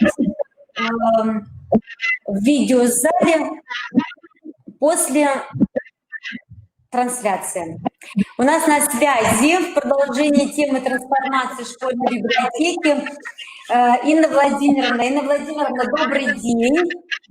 Добрый день, коллеги. Меня слышно, видно? Слышно, видно. Мы с вами медленно подходим к нашему республиканскому конкурсу. И Инна Владимировна в своем выступлении обратит внимание на конкретную тему сетевые образовательные события в школе. Эта тема станет у нас основным испытанием в республиканском конкурсе «Лучшая школьная библиотека». Инна Владимировна, мы очень рады вас приветствовать. Поздравляем вас с прошедшим праздником, который был вчера. Всего самого наилучшего, новых вам успехов, идей. Думаю, что будем обмениваться вашими идеями и нашими, которые у нас будут. Спасибо большое, мы очень внимательно вас готовы слушать. Здравствуйте, уважаемые коллеги. Меня зовут Свистунина Владимировна, я заместитель директора школы номер 109 города Трехгорного Челябинской области, и я курирую научно-методическую и инновационную работу в школе. Я не библиотекарь, я учитель математики и информатики, ну, сейчас вот зауч, но, тем не менее, так случилось, что наша работа в течение уже 2 лет, которую мы проводим в школе, так как мы региональная инновационная площадка, тесно связана с работой библиотекаря, педагога-библиотекаря, с работой с книгами, и поэтому я с удовольствием поделюсь с вами тем опытом, который есть. О чем мы с вами сегодня будем говорить? Мы будем говорить о том, что сетевые образовательные события в школе позволяют расширить образовательное пространство в школе и уйти за пределы физического здания. Школа идет к детям в ту среду общения, где им комфортно, удобно, где они привыкли себя хорошо чувствовать, в сеть. И получается, что в такую школу можно не приходить, образование там, где ты есть, образование тебя настигнет и в сети. Прежде чем говорить о сетевых событиях, я буквально несколько слов о нашей школе, чтобы вы понимали, чем живет школа и почему мы вдруг оказались вот с вами здесь вместе в рамках этой вашей конференции. Школа 109 – это сетевая школа проекта «Школа Росатома». Также она входит в сеть атом-классов. Все это грантовые вещи, все это мы заработали своим трудом. Мы участвовали в конкурсах, и вы видите перед глазами у вас наше сетевое поле, сетевые социальные партнеры представлены. Школа уже провела 3 стажировки федерального уровня, 2 стажировки регионального уровня. То есть у нас богатый опыт по тому, что мы можем рассказать, чем занимаемся мы, и научить других передать опыт работать, чтобы в этом же направлении коллеги трудились. И помимо этого мы образовали свою сеть школы РИП. Вы видите, что в нее входит 20 школ. И, соответственно, мы еще привлекаем, конечно же, к социальному партнерству родителей и очень используем родительское волонтерство. Если кому-то будет интересно, я потом про это проговорю. То есть вот у нас такое сетевое событие. Вернее, сетевое пространство, извините, пожалуйста, оговорилась. Ну а теперь давайте перейдем к тому, что за 3 года было проведено школой именно по сетевым детско-взрослым событиям. За 3 года школа организовала и провела более десятка международных, всероссийских, региональных сетевых образовательных событий. Вот я сейчас пройдусь по 3 слайдам очень быстренько, потому что о некоторых событиях я буду говорить более подробно внутри презентации далее. Ну, а где-то вы посмотрите потом, если захочется, на сайте школы или поищите информацию в сети. Ну вот у нас самый первый, с чего мы стартовали, это был международный проект в рамках проекта «Школа Росатом» между финскими школами и сетевыми школами страны. Мы были организаторами, ведущими этого международного события. Называлось оно «Один день со мной», и было крайне интересно и для детей, и для нас, потому что открывали мы буквально друг друга для себя и увидели, какие одинаковые и какие разные дети в России и Финляндии. Причем это дети увидели сами, это было здорово. Проводили мы сетевые образовательные события, конечно, разные. И первые, те, которые мы проводили в 2018-2019 году, не касались книг, не касались работы библиотек. Вот это вот день рождения сетевых школ, будущее в одно касание. Это были такие технические, что ли, сетевые образовательные события, когда детям нужно было программировать, собирать и так далее. Ну вот конструкторское бюро, пример того же технического образовательного события, физический ляпсус, который здесь написан, я исследователь Марс. А вот в 2020 году наше внимание было более пристально обращено именно на сетевые образовательные события, о которых я буду сегодня говорить, и которые, ну вот, очень были познавательны, увлекательны, имели огромный отклик в сердцах детей и учителей, которые участвовали в них. Вот это одна книга «8 городов», это «Назад в будущее», это «Амбер и Хаус». И вот уже мы в этом году, в учебном году в октябре, провели не менее яркое сетевое образовательное событие «Русская Америка». Я о нем здесь не буду говорить долго, но несколько слов, конечно, скажу, чем оно было тоже очень, очень интересно и познавательно. Образовательное событие. Перед вами определение, и если говорить о образовательных событиях, которые, вернее, о определении образовательных событий, которые можно найти в сети интернет, то мы их найдем несколько. Мне больше всего нравится вот это, которое здесь у вас на экране. Давайте на него посмотрим. Это способ инициирования образовательной активности, деятельности учеников. И это самое важное, что нужно удерживать в голове. Это я сейчас уже говорю для тех, у кого будет такое конкурсное задание. Что делает ребенок каждую секунду, каждую минуту вашего образовательного события? И если вы будете отвечать себе в какой-то момент на этот вопрос, что ребенок просто слушает взрослого и не делает ничего, это значит, что что-то идет не так. Ребенок постоянно должен находиться в собственной деятельности. Он должен включаться в разные формы образовательной коммуникации, он должен создавать образовательные продукты, и он должен постоянно находиться в ситуации ответственного выбора, в которую, конечно же, вы своей чуткой рукой, под чутким вашим руководством будете ставить ребенка и смотреть, как он делает этот выбор, как он готов за этот выбор нести ответственность, и как он готов внутри этого выбора покоммуницировать с незнакомыми людьми, со взрослыми, с детьми и выдать образовательный результат. И причем потом способен оценить себя относительно того, что у него получилось. Но вот давайте будем двигаться дальше и посмотрим на следующий слайд.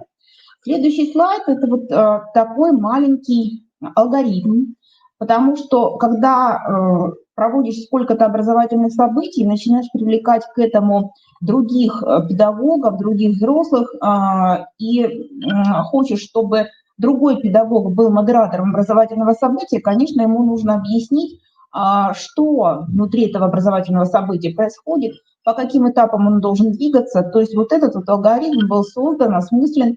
И, как вы видите, внутри любого образовательного события, ну и сетевого в том числе, не только сетевого, существует 7 этапов. Замысел, тематика, задачи, вызов, содержание деятельности, продукт, рефлексия. И вот мы с вами сейчас пройдемся по этим 7 этапам. Более подробно я проговорю про каждый, расскажу на примере образовательных событий, извините, которые были в нашей школе проведены, в чем заключался тот или иной этап внутри каждого события. И, надеюсь, это поможет вам продумывать эти этапы в своем образовательном событии конкурсном, которое вы будете составлять и создавать. Ну, давайте будем двигаться. Первый этап – замысел. На этом этапе организатор события должен сам себе ответить на вопрос, что он хотел бы развить или, ну вот как сейчас модно говорить, прокачать у участников события. Для ответа на такой вопрос мы пользуемся круговой схемой новых грамотностей и навыков, которые вы видите на слайде. У нас сейчас, в связи с тем, что мы действительно образование уходит в цифру, очень много говорят о грамотностях новых, о компетенциях 21 века. Существует различная градация этих новых грамотностей и компетенций. Здесь представлена одна из них, которая взята нами у благотворительного фонда «Вклад в будущее» Сбербанк, который очень плотно работает в направлении развития компетенций 21 века учеников. И нам вот именно такая градация новых грамотностей и компетенций 4К образования показалась удачной, потому что их немного, и они очень хорошо укладываются в вот такое колесо. Ну вот 4К компетенции вы видите справа, это коммуникация, командная работа, креативность и критическое мышление, а грамотности, которые в сумме составляют функциональную грамотность, вы видите слева, на левом колесе. Левое колесо превращено мной при некоторых так размышлениях в паутинку, диаграммку, потому что в какой-то момент я обнаружила, что не все грамотности задействованы внутри каждого события получаются, и нужно понимать, какая грамотность, вернее, какую грамотность я планирую развить больше всего. Я это планирую, а потом, опять-таки, в голове постоянно удерживаю учебную задачу для себя, что все, что я делаю, когда я продумываю, в какой форме дети будут создавать образовательные продукты, когда я продумываю, как я задаю текст задания самого для детей внутри образовательного события, направлены ли все эти мои шаги на формирование именно тех грамотностей, которые я для себя отметила на вот этой вот паутинке. Это крайне важно, удерживать учебную задачу именно свою, которую я сама перед собой поставила, и крайне сложно, коллеги, к сожалению. Я это вижу и по себе, я это вижу и по тем педагогам, которые участвуют вместе со мной в разработке и проведении образовательного события. Тяжело это, но нужно, прямо вот необходимо. Вот если посмотреть на образовательное событие «Назад в будущее», я про него расскажу несколько подробнее там дальше, но вот паутинка развития тех грамотностей, которые включились внутрь этого события, посмотрите, как выглядит. То есть вот прям видно, что развивается цифровая грамотность, развивается читательская грамотность и развивается предметная грамотность. Они практически на десятку у меня вот тут вот выделены. Есть пара грамотностей, гражданская и, естественно, научная, которая не так хорошо максимально включены, но включены, и, к примеру, еще и грамотность в области здоровья. И совсем я не цепляю в этом событии математическую грамотность. Ну, вот так случилось в этом событии. Именно, я думаю, что это не страшно абсолютно. А 4К навыки все подключаются, потому что дети работали в командах, и в командах нужно было коммуницировать, нужно было проявлять креативность, нужно было именно проводить командную работу и критически относиться к той информации, которую они получали из текстов заданий. Следующий шаг – это тематика. То есть здесь учитель или педагог, или библиотекарь, педагог-библиотекарь должен ответить сам себе на вопрос, на каком материале, на каком смысле будет основываться образовательное событие, и какова модель деятельности детей внутри этого образовательного события.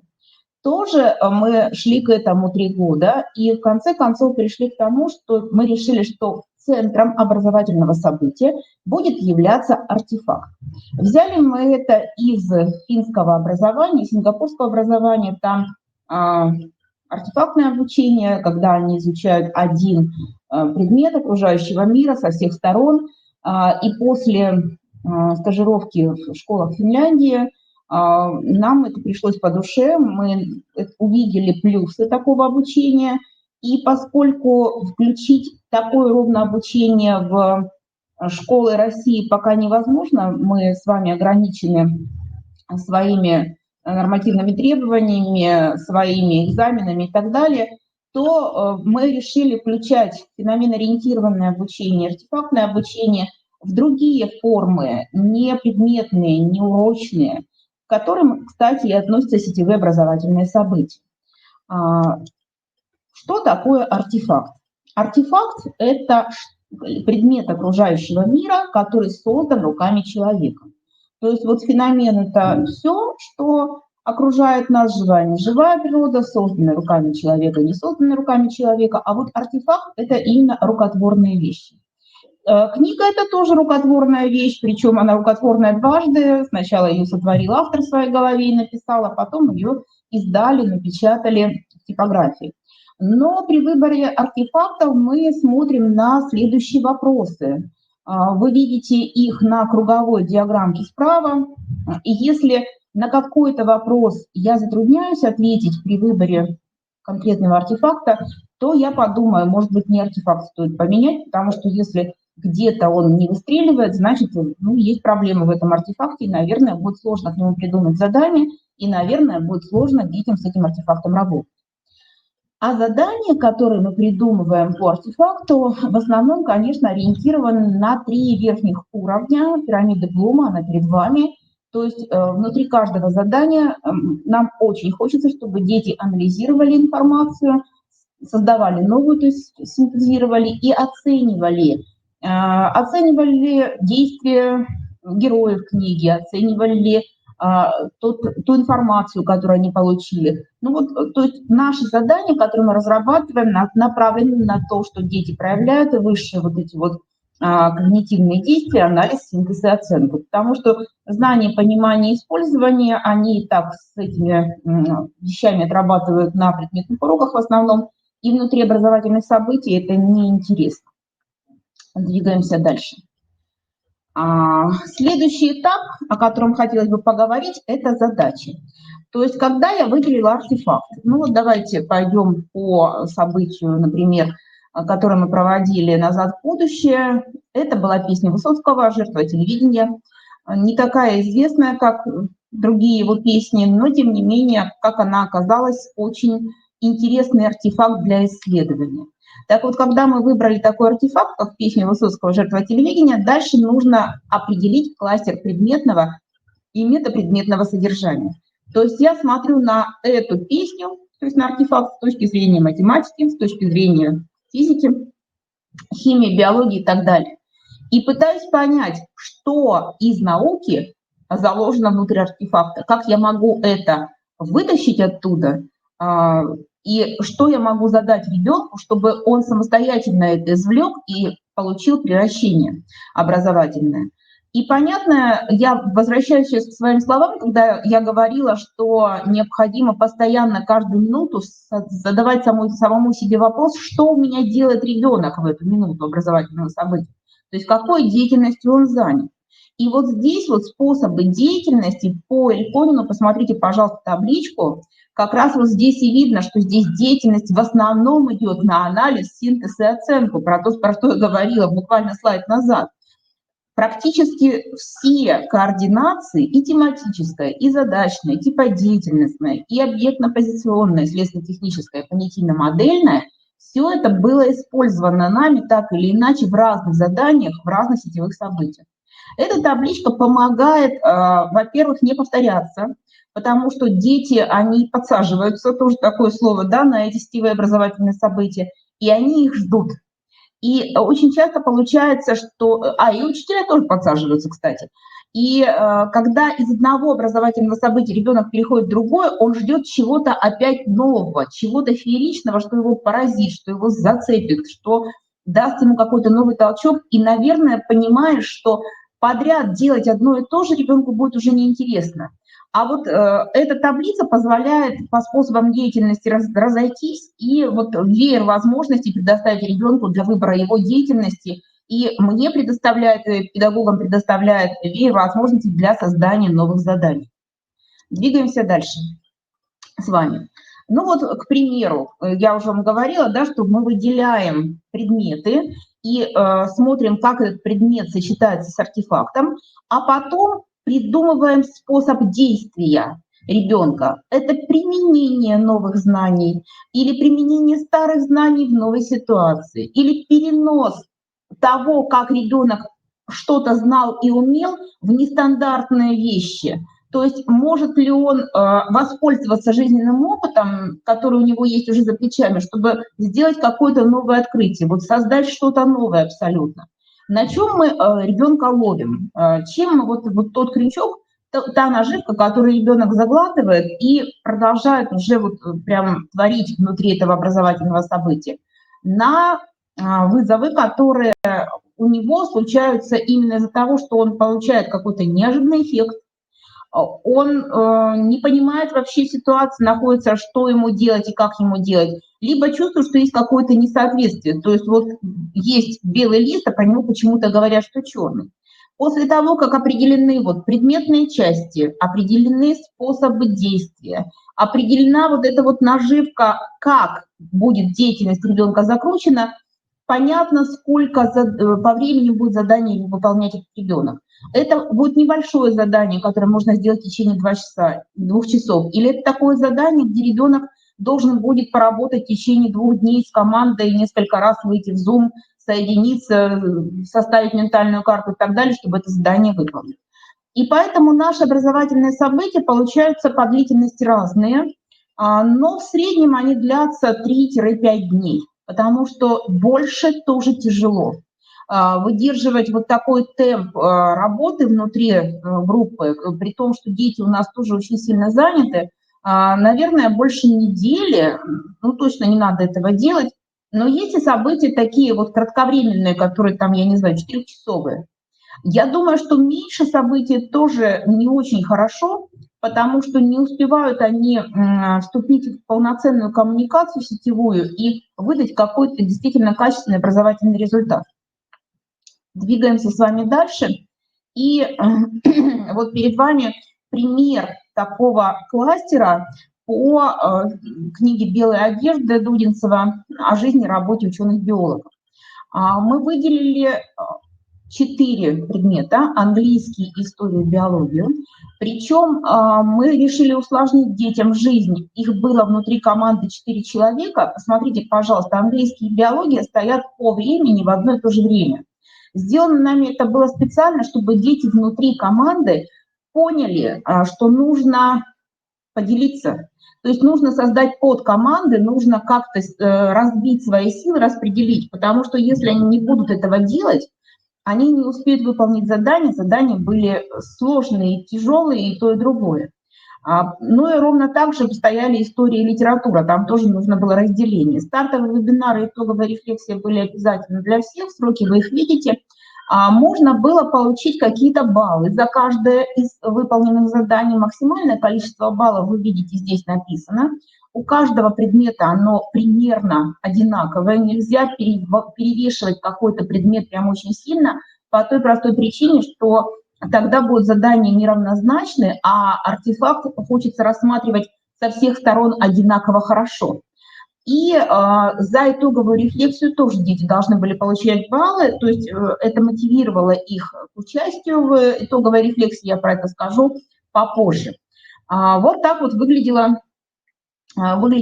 кластер, вот этот вот предметный кластер именно для белых одежд. Ну и вот я здесь обещала поподробнее остановиться, очень быстренько я пройдусь по заданиям. Посмотрите, вот так выглядело задание по биологии, их было 2, и одна была задачка генетическая, насколько я понимаю, я не биолог и не очень в этом разбираюсь, а второе задание это было составить ленту времени науки генетики по книге. И обратите, пожалуйста, внимание, после каждого задания обязательно стоят критерии оценивания. Они открытые, они выдаются детям вместе с заданием, ровно для того, чтобы дети понимали, как их будут оценивать, чтобы между ними был вот этот вот соревновательный эффект, это очень важно для детей, да, и для нас, взрослых, собственно говоря, тоже это важно, когда мы соревнуемся с кем-то и чувствуем, что мы несколько лучше, чем другие, когда получаем хорошие баллы, например.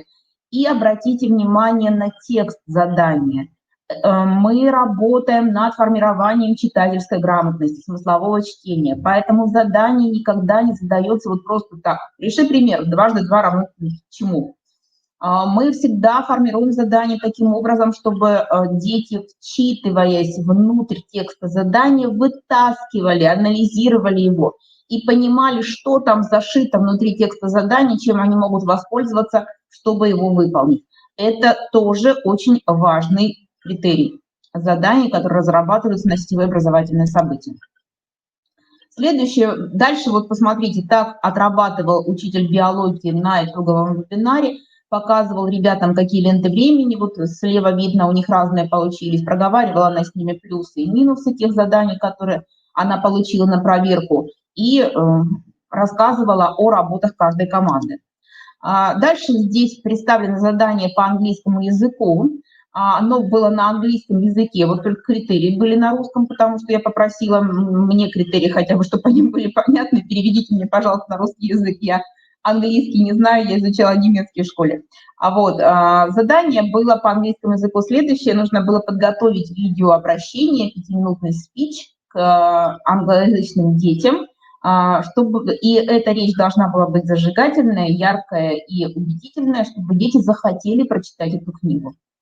Дальше перед вами задание по литературе, тоже с критериями. И обратите внимание, что здесь просили написать от имени противника генетики, как там они называются, товарищи, монолог размышлений от лица одного из противников десмонистов-морганистов. И посмотреть на поведение человека, который в противоположном лагере, это тоже очень важное качество. Ну и вот так потом точно так же анализировал педагог английского языка с детьми, что они сделали и как они сделали. И также анализировался монолог по литературе, учитель все проговаривал на итоговом вебинаре. Ну и, наконец, задание по истории. Их было тоже 2. Обратите внимание, просили детей создать 2 шедевра. Видеоролик «История страны в истории книги» и лонгрид «История книги в истории страны». Нужно было увидеть вот эту разницу, нужно было понять, про что это все создается. Уникальные образовательные продукты были созданы детьми. Это очень здорово. У меня время уже поджимает, и, наверное, буду торопиться. Ну и вот опять критерии. Про критерии я уже много раз говорила здесь. Очень важно делать критерии открытыми, давать их сразу вместе с заданием, чтобы дети понимали, как их будут сравнивать и к чему им нужно стремиться. Следующий этап – вызов. Это какая-то вещь, которая ставит детей в тупик. Ну вот где они там чувствуют несоответствие, неопределенность, неоднозначность. Это выход за рамки привычного уклада. То есть когда они попадают в ситуацию, где весь их накопленный опыт не работает. То есть какая-то новая ситуация в их жизни создалась, и с этой ситуацией нужно что-то делать. Ну, например, вот в рамках образовательного события «Назад в будущее» по песне Высоцкого таким вызовом было обращение к молодым разработчикам виртуальной реальности. 3 человека обратились в этот центр по разработке виртуальных погружений в песню, но караоке будущего, и попросили погрузить их в песню Высоцкого, но только каждый хотел видеть что-то свое, чем он живет и дышит. Один там ученый-климатолог хотел бы про климат видеть 3D-картинки,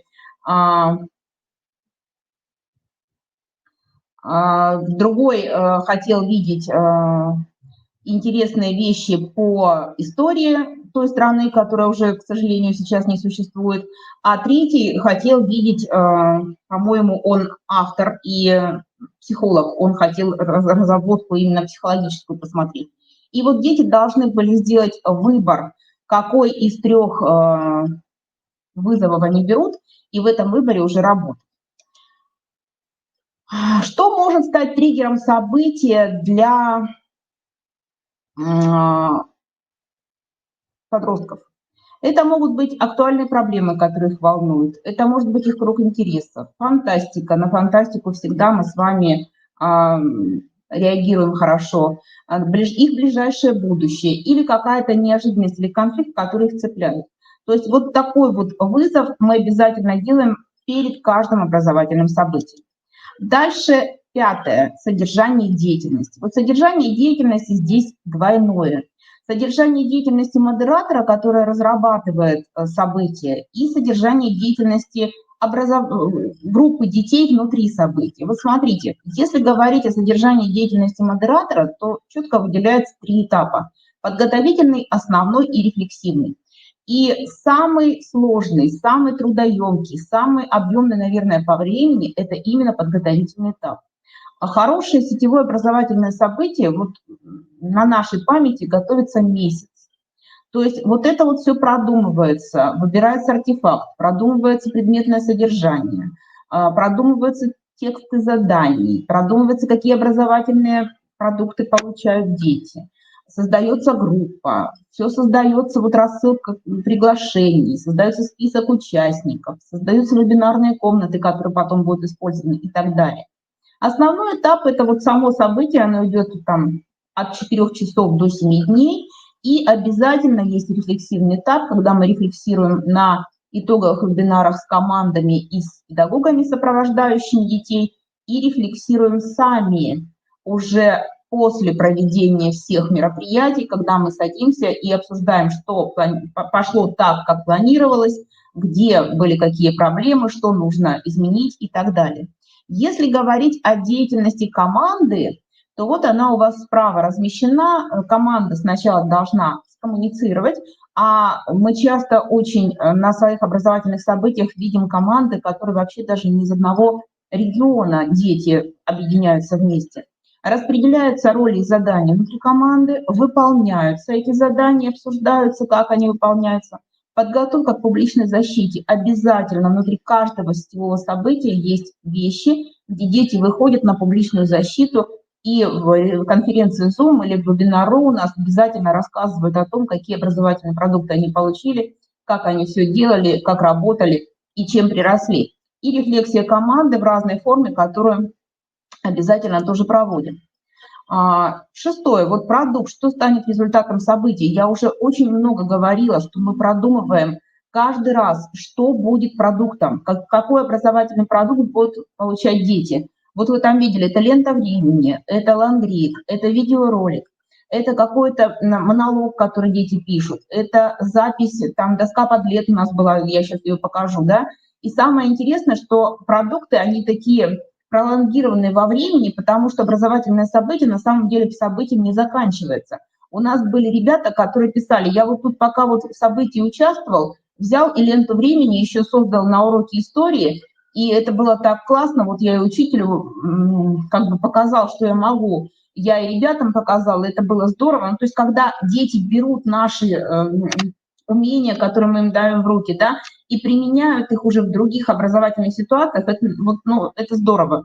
Это вот именно показывает, что образовательное событие в ребенке произвело сдвиг его образовательных результатов, понимание того, как можно использовать то, что он получил в других ситуациях.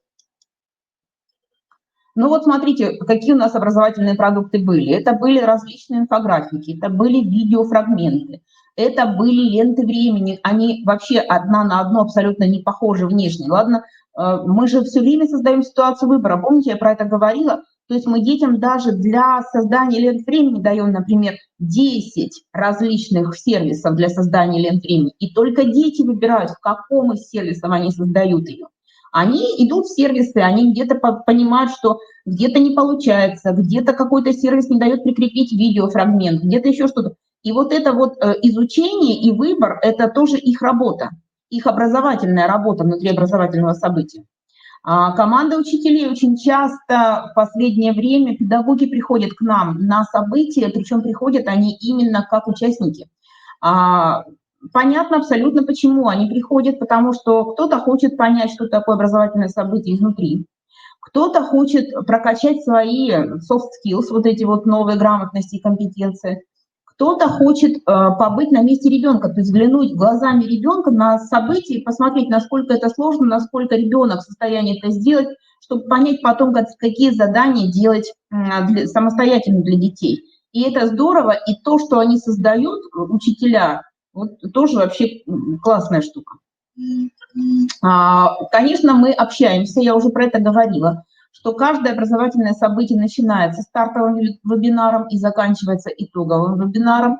На стартовом вебинаре мы договариваемся о регламентах, мы договариваемся, когда мы встречаемся, когда у нас дедлайны, что, куда, когда отправляется, как мы выходим, как мы общаемся и так далее.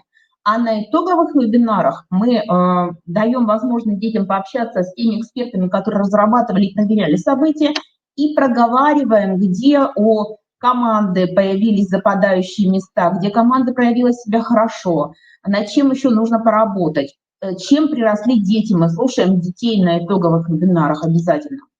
Ну вот так выглядит итоговый вебинар. Я вам эти ролики уже, вернее, слайды показывала. И последний слайд обязательно, вернее, последний этап – это рефлексия собственных дефицитов и приростов. В разных формах она может быть. Это и Google формы, Google таблицы, это и различные инфографики, которые создают дети, и карты слов, вернее, облака слов, и мясорубка, корзина, чемодан, и какие-то эссе, которые дети пишут. Это тоже образовательные продукты детей. Ну и я очень быстренько вот здесь пролистаю, вы в презентации посмотрите, потому что время мое заканчивается. Это вот не урок, вернее, образовательное событие «Назад в будущее». Замысел был вот именно такой, про который я говорила. Песня Высоцкого. Обращение, которое дети получили, это было обращение от разработчика виртуальной реальности. Оказалось, что песня, которая была написана в 1972 году, этот год был удивителен на катастрофы, которые случались в этом году. И, например, это то задание, которое не вошло в образовательное событие, но имело место быть в другом каком-нибудь образовательном событии. Какие факты указаны в песне неверно? Ну и вот факты по песне, вы видите куплет. Матч СССР ФРГ был проигран в 1972 году. Магомаев в КВН никогда не пел. А тайга горела так сильно, как даже не горела в 2020 году. Это был 1972 год. Ну вот очень быстренько я еще пройдусь хочу вам показать образовательное событие, итоги этого образовательного события. Сейчас очень быстренько, не успеваем мы с вами по времени. «Амбер и Хаус» – это книга Роджера Желязны. Там, если вы читали эту книгу и помните, про что там 9 принцев Амбера и принцесса Амбера могли создавать миры, параллельные вселенные, и по этим мирам путешествовать. Так вот, детям было дано задание придумать мир. И этот мир они придумывали, причем в этом мире были поменены местами законы порядка и хаоса, и то, как этот мир дети придумали, как они на доске Padlet эти миры оформили, было просто удивительно и замечательно. И я очень быстренько сейчас перейду к заключению. Я хочу сказать, что любое образовательное событие дает детям приращение предметные, дает детям приращение soft skills, и дает детям приращение именно в цифре. Они постоянно в каждом образовательном событии осваивают как минимум 3 новых инструмента. И это вот мы считаем, что это уникальная вещь, сетевые образовательные события, которым надо пользоваться. Коллеги, я не буду больше отрывать ваше время, у меня 3 часа как раз уже, то есть по времени я выступление свое заканчиваю. Если у вас есть вопросы, пожалуйста, я готова на них ответить. У меня с интернетом все нормально. Я не знаю, у вас срывается. Извините, пожалуйста, это не моя... Спасибо за подробное объяснение, что такое сетевое образовательное событие. Дело в том, что на основе вашей информации, полученной на вебинаре от библиотеки Ушинского, мы составили положение о конкурсе «Лучшая школьная библиотека», где у нас как раз будет посвящен один момент, образовательное событие, кстати, в Республике Коми. У нас на следующий год празднуется юбилей. Вот.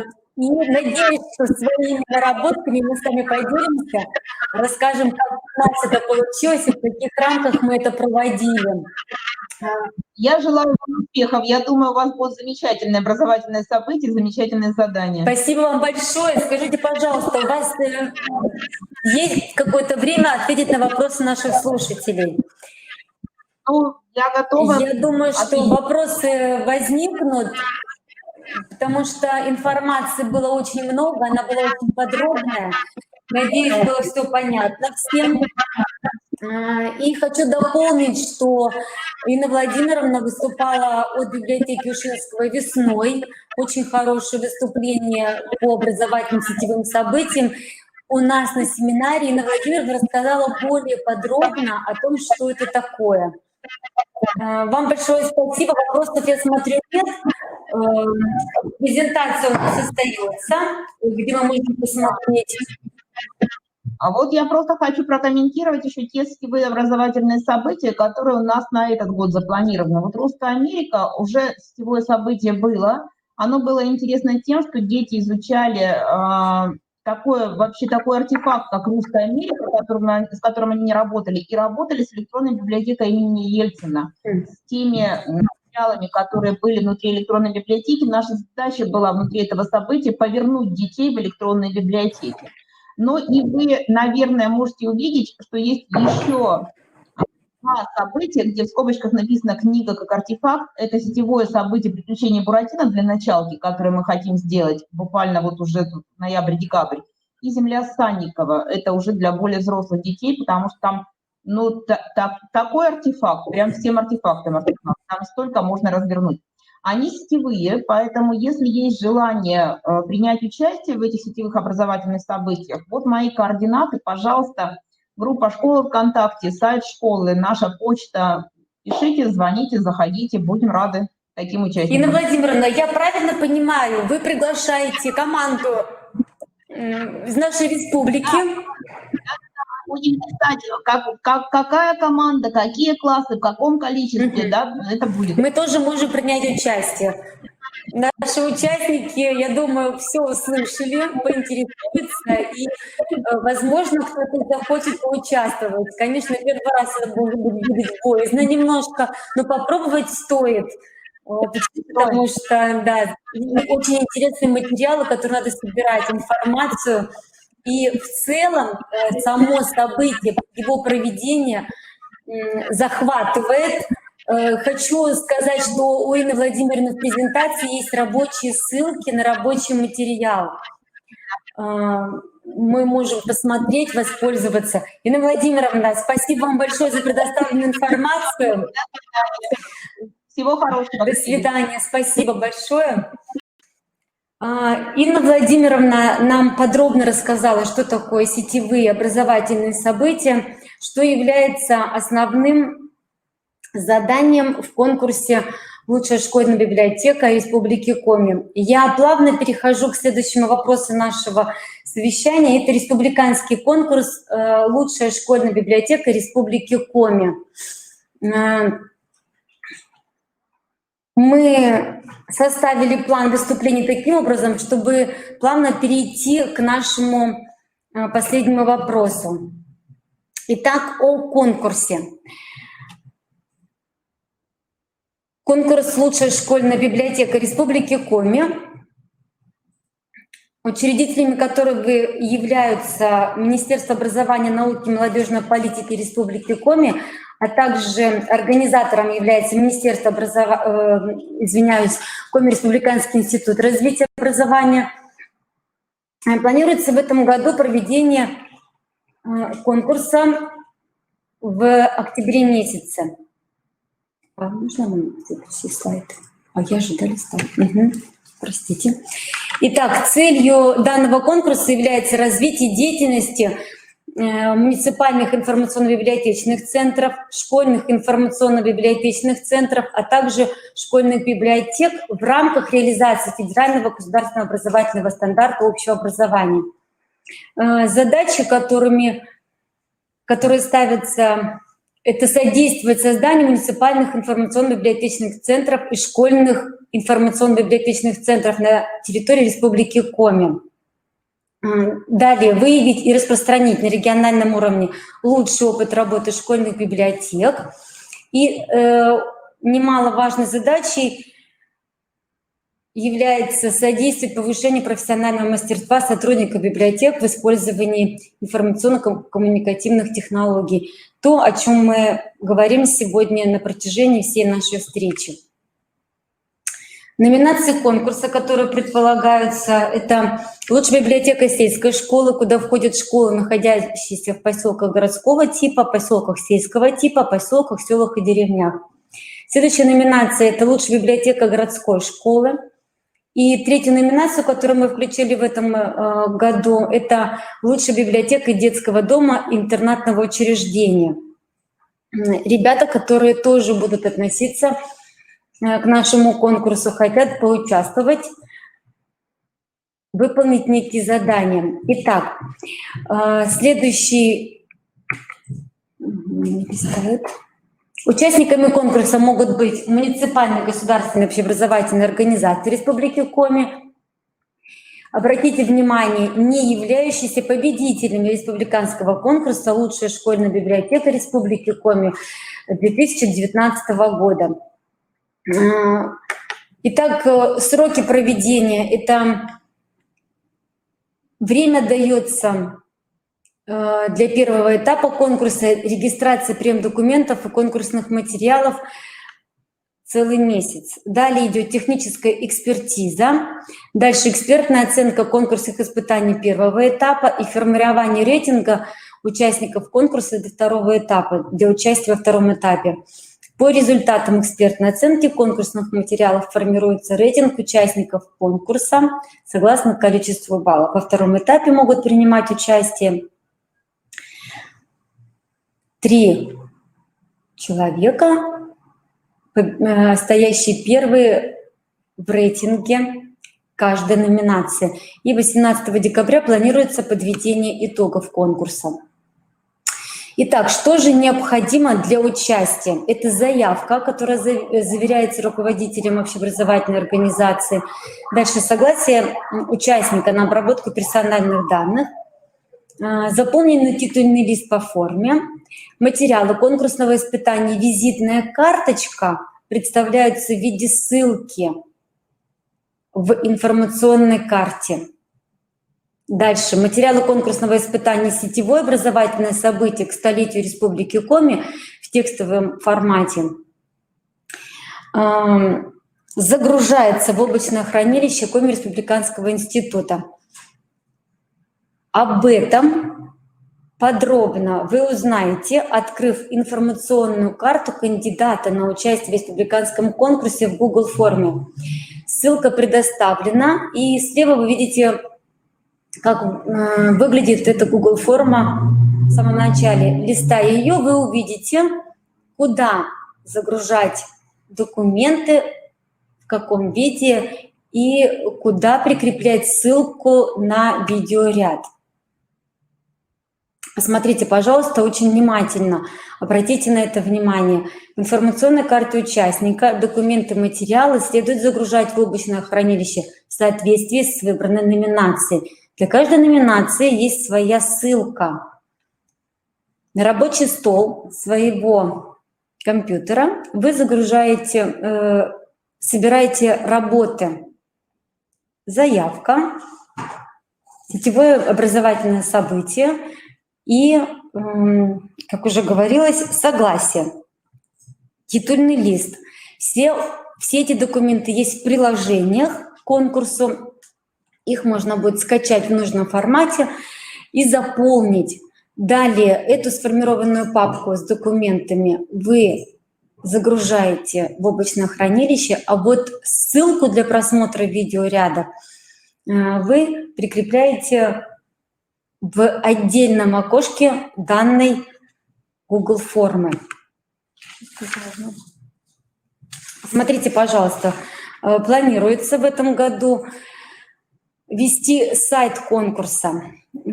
Как он называется, как по нему пройти, вы видите в верхней части нашей страницы. Итак, титульный лист – это республиканский конкурс. Дальше визитная карточка на отдельной странице. Сетевое образовательное событие. Далее второй этап этого конкурса. Вся информация будет доступна и открыта. Вы можете смотреть, какие работы будут загружены, посмотреть участников, посмотреть сами работы. Это очень интересно.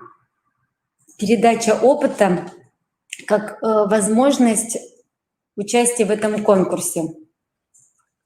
Итак, конкурсные испытания, которые будут включены в наш конкурс «Лучшая школьная библиотека». На первом этапе это регистрация и заполнение информационного листа кандидата. Сюда следует прикрепить визитную карточку. Что она из себя представляет? Это демонстрация, цель этой визитной карточки – демонстрация опыта работы и оснащенности школьной библиотеки. Что это такое? Вам надо фотографии выложить, сложить в фоторяд на очень красивую песню о библиотекаре, о библиотеке. Таким образом, вы демонстрируете возможность использования ИКТ в своей работе. Можно подключать сюда и школьников, можно это сделать самим, как вам удобно. Самое главное, вам надо показать работу в библиотеке. В сетевом образовательном событии вам надо тему взять, это столетие Республики Коми. На следующий год мы празднуем столетие Республики, и к нему будем проводить многочисленные мероприятия. Одно из них это будет сетевое образовательное событие. Здесь цель этого испытания – демонстрация консультантам профессиональных компетенций в области проектирования, организации, проведения мероприятий, а также творческого потенциала сотрудника библиотеки. Во второй этап, как я уже говорила, переходят 3 человека, занявшие первые 3 места в рейтинге. После 2 испытаний визитная карточка и сетевое образовательное событие. Во втором этапе презентации сетевого образовательного события вам надо будет представить сетевое образовательное событие в виде, в формате печа-куча. Печа-куча – это представление презентации, выполненная в PowerPoint из 20 слайдов по определенной теме. На каждый слайд отводится 20 секунд. Критерии оценки прописаны в положении. Согласно им будет проведена экспертиза конкурсных работ. Если мы посмотрим на подведение итогов, то победителями в каждой номинации считаются 3 участника второго этапа конкурса, которые награждаются дипломами 1, 2 и 3 степени и призом в денежной форме. Лауреатами, возможно, в каждой номинации будут 2 участника конкурса в сформированном рейтинге, следующим за победителями, которые нуждаются в дипломами лауреатов. Таким образом, если мы подведем итоги конкурса «Лучшая школьная библиотека», у нас будет 9 победителей, которые получат приз в денежной форме. И мы говорим о том, что развитие, трансформатизация школьной библиотеки – это очень важно. Участие в этом конкурсе помогут вам освоить, кто еще не может этим владеть. Кто-то покажет, наоборот, свои возможности, то, что они уже умеют делать. Члены жюри посмотрят, оценят. Членами жюри в этом году становятся победители конкурса прошлого года. Это школа номер 40 города Воркуты, дальше средняя образовательная школа номер 26 города Сыктывкара, а также город Инта. У нас принимает участие в экспертизе конкурсных работ. Внимательно смотрите, пожалуйста, за информацией по конкурсу. Вся информация будет предоставлена на сайте. Участвуйте в конкурсе, побеждайте, показывайте все, что вы можете. Хочу сказать вам следующее. Вся информация о конкурсе, то, что можно посмотреть, заполнить и скачать для этого конкурса, можно посмотреть на сайте КРИРО в разделе школьных библиотек. Нам сейчас откроют сайт, мы посмотрим с вами.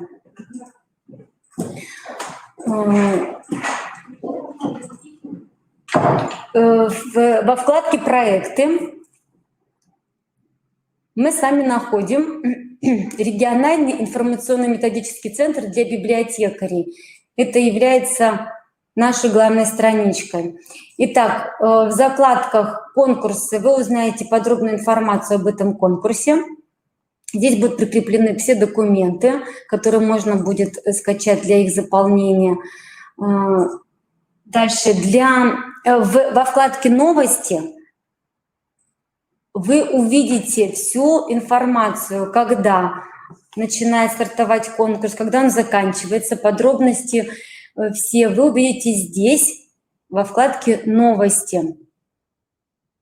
Вот, пожалуйста, вам сегодня информация о нашем онлайн-семинаре. Заходите, смотрите за новостями. В методическом сопровождении очень много информации тоже для вас.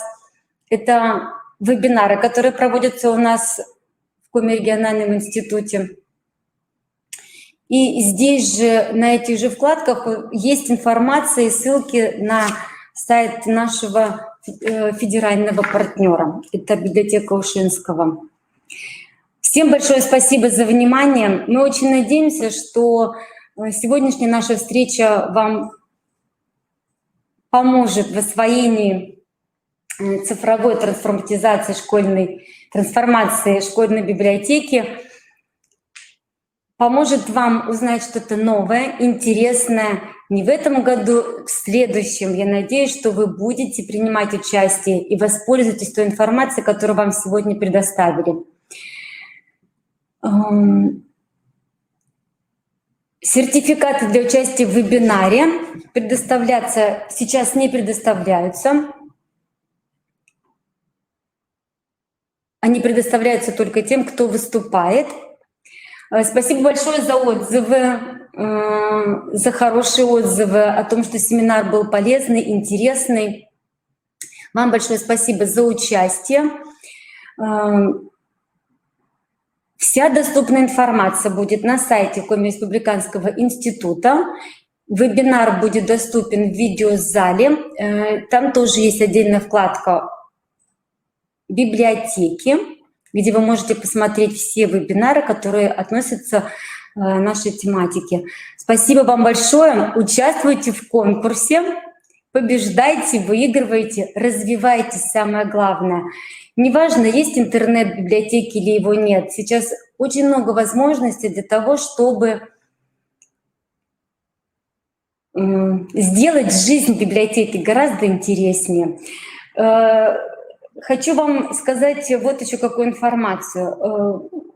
Планировалось и планируется сейчас в ноябре очень интересный семинар наш региональный по обмену опытом как раз-таки среди наших библиотекарей. Прошу на электронную почту мою, либо нашего института присылать свои пожелания. Если кто готов принять участие и рассказать о своем опыте работы, мы примем с удовольствием всю вашу информацию и будем готовы рассказать о вас больше, чтобы вас знали, узнавали. Делитесь друг с другом новой информацией. Вся информация доступна для скачивания презентации. В файлах, да? Правильно говорю, да? Вы можете скачать все презентации, они сейчас доступны, открыты, чтобы воспользоваться этой информацией и переработать ее все для своей работы. Если у вас не остается вопросов, мы заканчиваем сегодняшний семинар «Цифровая трансформация школьной библиотеки». Спасибо вам большое за участие. До новых встреч, до свидания.